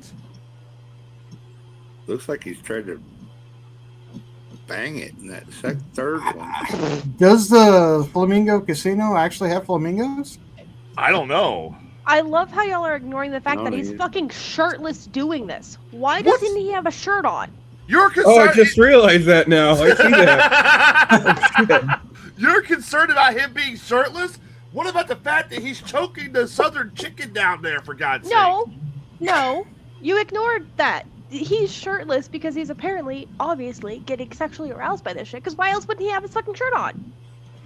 I told you, he's getting ready to bang it. Look at him. Maybe in the he's third just one. flexing. Maybe he's flexing. Oh yeah, like he's totally sneaking in flamingos and knowing that there's security cameras going off. Oh yeah, he's just trying to flaunt his fucking muscles. No. Oh, guess where he got them from? He got them from the habitat area of the hotel. So he was doing like you guys said. Bubba, are you okay? Yeah. All right. A close look at surveillance footage shows him carrying each flamingo one by one in the early hours into his hotel room, Veterinarians were able to check the flamingos. All flamingos are in good health except for one that has, oh God. Yes. Anal rupture. Sticky wings. He fucked one. He fucked one. No. I told you. Fucked a flamingo. I fucking knew it. He fucked a flamingo. Could have been an ostrich. Hey, Maggie. But it would take High two people five. to lease fucking ostrich. Allegedly, Fairborn chicken fucker. Allegedly, Fairborn told investigators that there were no excuses for his actions and admitted that he has no veterinary experience whatsoever. But he was interested in seeing how flamingos. What in the fuck? This guy's from Canada? He said that flamingo. Oh, well, that had explains it tongue. right there. Yeah, this guy's from Toronto. He couldn't catch the gray goose, so he had to even come down worse. here and get a flamingo. Say hi. He Hi. said that flamingo. had Hi, a tongue. man. Hi, Ben. You What's know up? it's really bad. You know it's really bad when you go to Las Vegas and the women turn you down in Vegas. So what's your next option? Go get the fucking flamingo for the Habitat suite in your hotel and fuck that. You know, Dude, he there really are was. women that are literally walking the strip. Just go buy one of those. Bro, there. You know, he was laying on that bed and he just looked over at that flamingo. Damn, that flamingo looks good tonight. Oh, So why do you have the other 15 then? In case the first one didn't work out. I'm surprised that they all didn't attack him whenever he was banging the other one. Oh shit! Right? Would have been like a massacre. They would have found one dead guy and fucking 15 flamingos. I have a The question. flamingos just picked the weakest one and said, "Here, you're taking one for the team, buddy." I have a question. I had a question. We lost Jay. You think it's still all pink on the inside? Oh, Hey, that's my line. I like how Line, Alicia got my joke. Allegedly. Allegedly. Tyler. And that's a crazy world news. Oh. And see, the thing is, Bubba and I know someone that can confirm that story to be true. What? Allegedly? We have a friend that lives in Las Vegas right now. So Yeah. you have someone who can confirm the story of the Toronto man and the flamingo. Yes, Who is this? Evan. Evan. Yeah, he used to have a bar down in Verdon Easy. area. Oh, yeah, Evan. Yeah, I know Evan. Yeah, Sage knows him too. Yeah, Sage knows him too. Yeah, Evan lives in Las Vegas now. Easy. Evan, if you're watching, we'd like to have you verify, either confirm nor deny, basically confirm, whether or not this man, I don't know, pulled a Canadian chicken fucker, I guess. Flamingo fucker. Flamingo FF. fucker? Yeah, I guess it would be FF, wouldn't it? Yeah. Oh, I'm going on vacation. Oh, where you going? To Vegas. I'm going to get laid. Oh, you're going to get laid? You know, I want to know what kind of drugs he was on. Oh, God. It No didn't say in shit. the article, but you know he was on some shit. Probably fentanyl. Oh, Jesus. What's worse is if he wasn't Yes. on drugs. Yeah, if he wasn't on drugs, that would make it 10 times worse. Oh, God, yeah.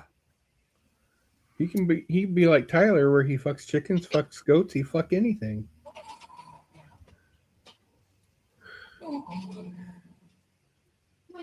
I am looking at him, right? Yeah. He's not even hitting the button. Like, what? You literally had an opportunity to hit the button, Klug. I was waiting for it Oh, too. it's not hooked up, is it? It's not hooked up yet. He's been having computer problems. Well, no, it is hooked up. He played it earlier. There you go. That was a dolphin.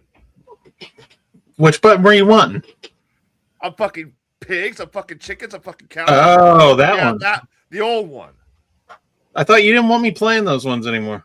play it. I mean, not all the time. Like once in a blue moon is perfectly fine, dude. Let's see, Megan. Yeah, I'm fucking pigs, I'm fucking cows, I'm fucking bacon, I'm fucking chickens, I'm fucking goats, I'm fucking everything. You know how fucking jacked out of my ass I was on that shit? Almost How the like fuck have I Oscar the never heard Grouch. that audio before? It's Because classic. he didn't want me playing it. It's from an older show. It got old after a while, but It literally sounds like Oscar the Grouch saying that. well, boys, ladies, I have nothing else to talk about, and I believe Lizzie has once again scared. Thank you for saying ladies, Tyler. I don't care which hole it is. I don't care if it's the baby factory or the fudge factory. If that shot works, I'm going to put it in her rear like a flaming sword. Didn't I do that same one that sounded a little bit better? Tyler, what the fuck? This was a different show. The fuck? An older show. A dumber show. That was a different Tyler. The A Pfizer dumber experience Tyler. left a bad taste or a good taste in her mouth. That was a dumber Tyler, an evil Tyler. And I killed him. What's up, fucker? Hey, welcome to the party. Welcome to the show. Have you found Skelly yet? You were scaring him off all night. Good. I saw he came back in. I was like, Skelly, where you at? I had to. It's the perfect opportunity. Oh. Gonna kill this poor man. Hi, Lily. Hi, Z's. I'm outside. How's Louisiana? Fucking beautiful. Raining. Lucky. Raining. It is 72 people, 72 degrees out here. You we don't need that positivity in here. We do not need that goddamn positivity in here. No. Easy with booting people out. I don't want to have to log back in, please. Sorry, I'll stop. Thank you. Yeah. No, it's been what? It's between 60 and 85. The highest is the whole trip. We're getting snow next week, you motherfucker. We're getting snow next week? No, we Yeah, ain't. Monday to Tuesday. Yes, Monday to Tuesday we're getting snow. Haven't you learned already? Illinois don't know how to forecast shit. Oh no, I stand corrected. It's 4 Saturday hours ago, Saturday to it was Monday. trying to snow in here. Oh, too much cross talking there. It's not a goddamn Thanksgiving dinner, you heathens. It's not. No, it's supposed to be 25 Monday. My weather app says snow. Thank you, fuckers. I don't know. Maybe it's supposed to be 25 Monday, so maybe she's right. Well, Illinois, remember- where you get all 4 seasons in one day. Huh. Yeah. Oh, shit. I don't have to worry about that for the next week. Monday, a high of 24. The floor recognizes the delegate from Ty and Big Ben's Sports Cave. About 4 hours ago, it was trying to snow here. And it was like big, huge, like flakes, like almost like feathers. You're all the way up in Pekin, right? About an hour north Peoria. Oh, you were in Pekin before, so now Yeah. you're an hour north of Peoria? No, I'm in Peoria, hour north of Pekin. Oh, you're in Peoria. Okay. Yeah. So, I thought you were saying you were an hour north of Peoria. I was like, weren't you in Pekin before? No, but that's better. Hence why I said I can get the hooker and blow with the pizza just by whistling because Damn it was too long. they're walking right. The hookers always walk up and down the road where I live. Damn it! What is wrong with StreamYard? That should have been perfect. It Terrible. looks almost perfect whenever it comes up. Oh, no! You unmute your microphone or I fire your ass. Oh, you can't fire me. I'm doing this willingly, so I'm not getting paid, so you can't fire me. I'll buy you a pizza if you. What? Yes, Motherfucker, I have a pizza over there. I don't need another one. Recognizes Lizzie. I still can't believe I'm having a girl. Yeah, you were saying you wanted a girl. It's just crazy, you know. I never really expected to. Hey, you know This that's really good for you though, because now you've got a boy and a girl. You could be done. And see, you're gonna have the cute older protective brother, which is gonna be really, really sweet. I know, but it's just No, it's Plucky. He's gonna be like, baby sister, go down the hole. In today's Crazy World news story, a brother flushed her sister down the toilet. I completely fucked His sister down the toilet. His sister, yeah. Jesus Christ! Just assume their goddamn Yes. gender. oh my god. God, son of! Ah, Got you, Sage. yeah, you he did. He did. Well, guys, I got nothing else to talk about, and I got to get to bed early, so I got to be up for a meeting tomorrow at 4:30 in the morning. And that's why For he's what? a millennial whore. A stupid-ass meeting for work, which I'm not looking forward to. What? They're gonna be like, okay, the forklift drivers, we're gonna need you to drive slower. I have no idea. And then, granted, I did not remove her. I didn't even know she left. That was me. That was my fault. I'm sorry. Way to go. Avoid the fire extinguishers. So what were you far, gonna say? everything's going good. I could hear everybody still, so. Good. That's crazy. I know, All right. right? I'm shocked. Well, let's hit that music and let's get the hell out of here. All right. Let's start off this one with.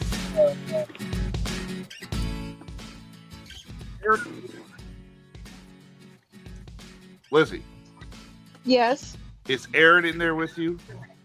he's inside. Is he able to? Is he listening? Probably not. I just want to point out that when he swung for that ball, he was swinging about as good as a Cubs player. So. Oh! Speak of the devil. Speak of the devil. Oh shit! Hold on. Here. Hey, Aaron, Tyler just said that whenever you're swinging at that ball, you swung about as good as a Cup player. Oh, he can't hear you. You're in my headphones at the moment. Oh, Yeah, shit. Tyler, that goddamn asshole! I swear to God, what is wrong with him? He needs fucking stomped. I love rubber duckies and rubber on my penis. Oh. Can he hear us? I don't think he can. I just got her headphones. All right, in. here. Okay, now you can hear. Yeah, so Tyler just said that whenever you swung to hit that ball, you swung like a Cubs player. That's coming from Tyler. That can't even swing. Well, he's not used to having anything long and slender to swing. Hey! You also got to realize this is a guy that can't even power brake right. Oh, shut up! He also can't even drive a manual, so. That too. And you know the thing is, I still feel violated when he decided to lick my butt during that one. Oh, for God's sake! Aren't you guys still married? That is so sweet. No, we did get a divorce at the last right. Oh God! When things went downhill. But hey, Aaron, Lizzie, congratulations. Yes, Yeah, seriously, congratulations. Yep. Good luck, Aaron, Thank this you. week on your tournament. Thank you. All right, Lizzie, Oh, yeah. what's your final thoughts for tonight, you two? Well, it's fucking beautiful here. Scally, you better watch out. I'm coming for you for that child support. Fucking crawfish and gumbo, motherfuckers. Oh. Dang. All right. That sounds good. It does sound good. Fuck. 420. You ain't been on a while. What you got? Well, if you don't mind me doing a shameless plug, Go ahead, man. I do a podcast on Wednesday nights right before this show, and on Saturday afternoons at 3. And it's called Big Ben and Ty Sports Cave. We focus on the local hockey team here, the Peoria Rivermen, and the the promotion division they're in, the SPHL. And then when there's not hockey season, I talk about dirt track races in the area. There you go. And then again, Big Ben and Tice right there. Yep. So if you're into that, cool. Check us out, please. Good plug. 420. There's like 3 fucking stoners on this show. Bubba, what do you got? Well, I want everyone to remember Alexander Graham Bell and his need to order pizza, cocaine, and hookers is why you guys all have your phones to be able to do the same thing today. What did he create the phone for? To be able to order.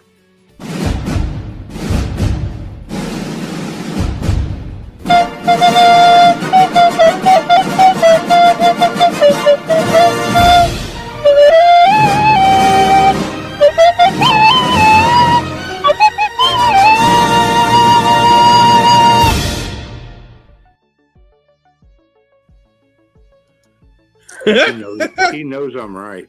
Oh, God. Maggie, help me. What do we got?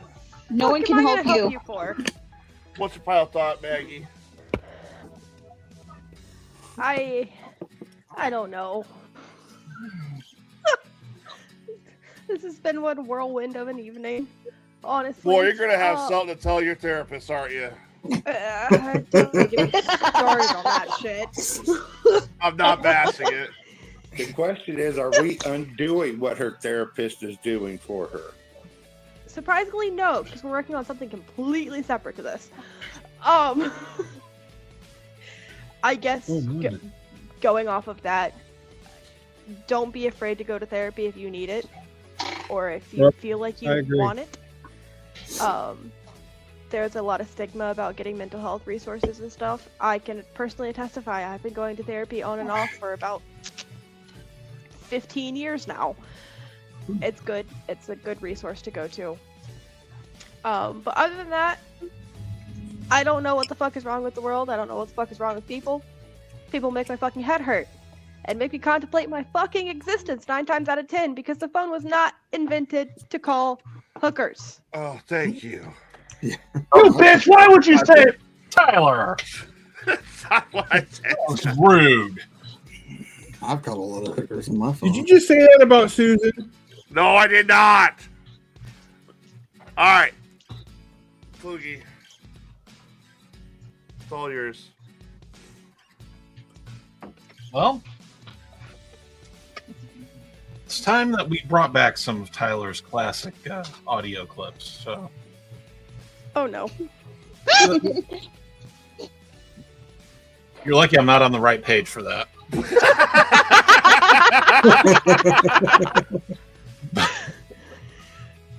But the final thought I'm going to have for you is the actual divorce clip from Tyler and 420. I predict that Fat 420 is going to divorce Tyler. God, I want that. But it's not going to be... No, you gotta remember. It's a legal marriage. See, that was where we confirmed that it was legal and that you were getting the divorce. Yes. Send me your bukkake pics. Oh, fuck off! You know what that is? I'm sorry. What? What? Does Maggie know what a bukkake is? I think she's busy on something. Yeah, Maggie, do you know what bukkake is? No. Should I? Look it up. Don't tell me to look it up. Look it up. Yeah, look it up. Look it up. She's not going to be able to spell it. Yeah, she probably won't be able to spell it. Send me your bukkake pics. Google is good for Your poor Google search history.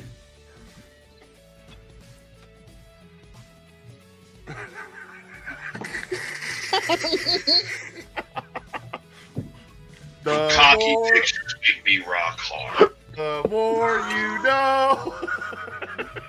Why do y'all wish to corrupt my innocent mind? Because we're whores. I don't know. We're horrible Alright. people, but we're great people at the same time. Because you got to remember, I was a saint before I got around Tyler. So. Shut up. You were not a saint. You were eating stale mayonnaise out of a fridge in one video. I was an angel at one point.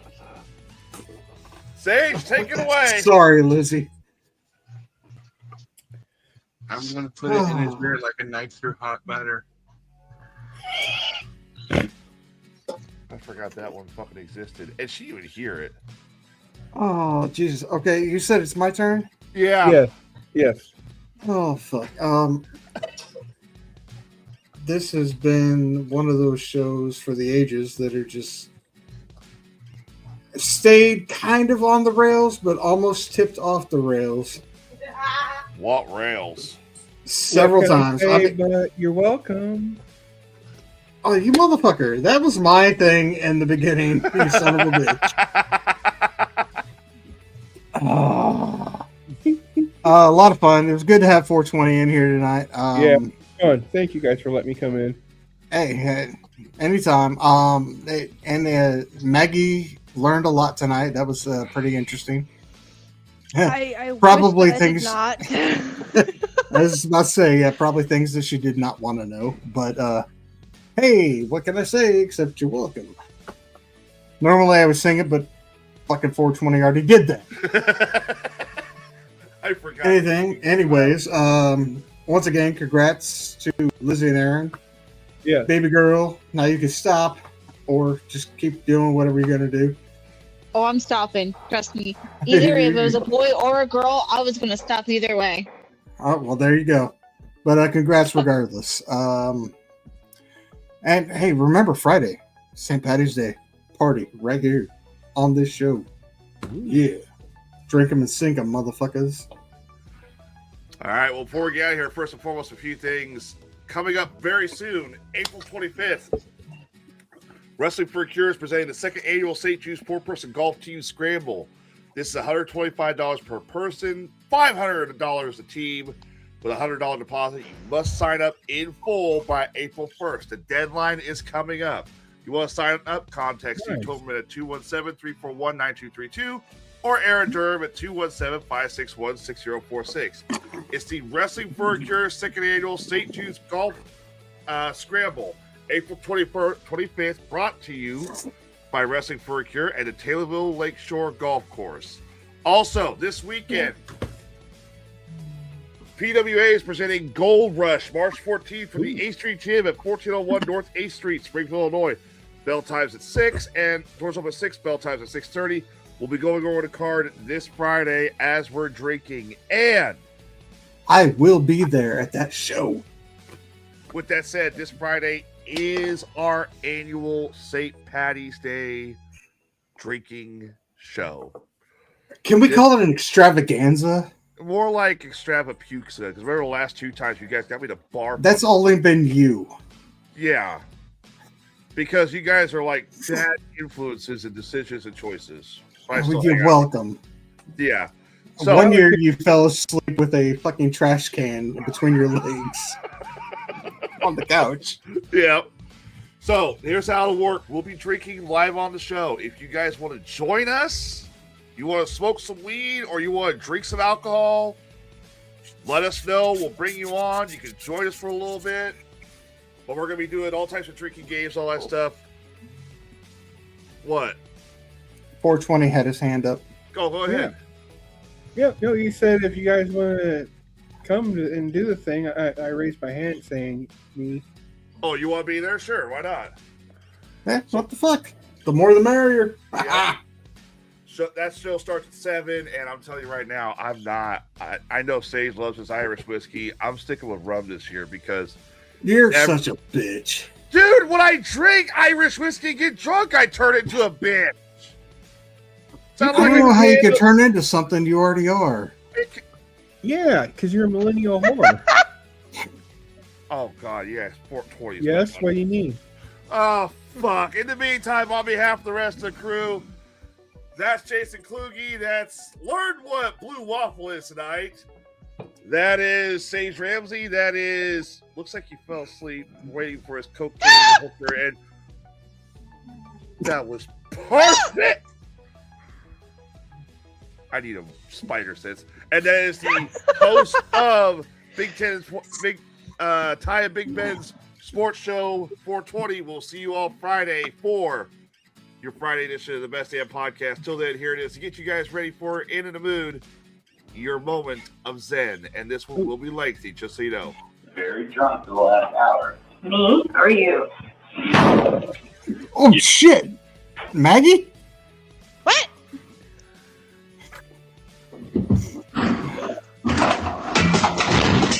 I've done that before. Maggie?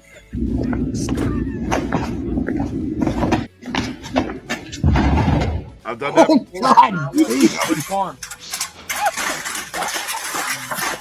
Yeah, fuck that I've screen. done that before. Man, look, I'm so mad. Oh, she's a good egg making me my bed, isn't she?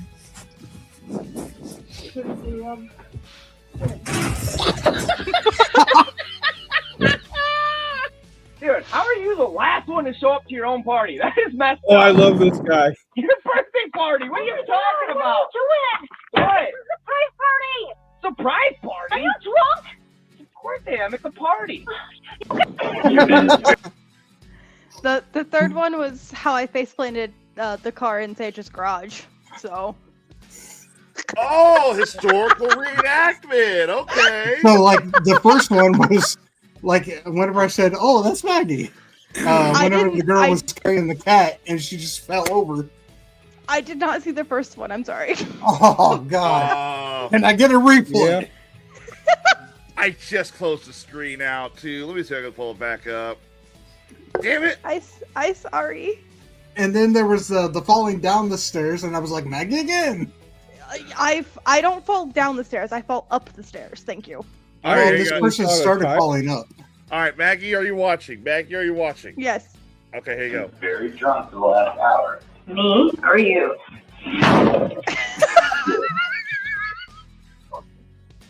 Yep. Yeah, I can testify to that one. I've done that. Yeah, Yeah, in your this apartment one. in South Jacksonville. I've done that. Yeah, Lost himself.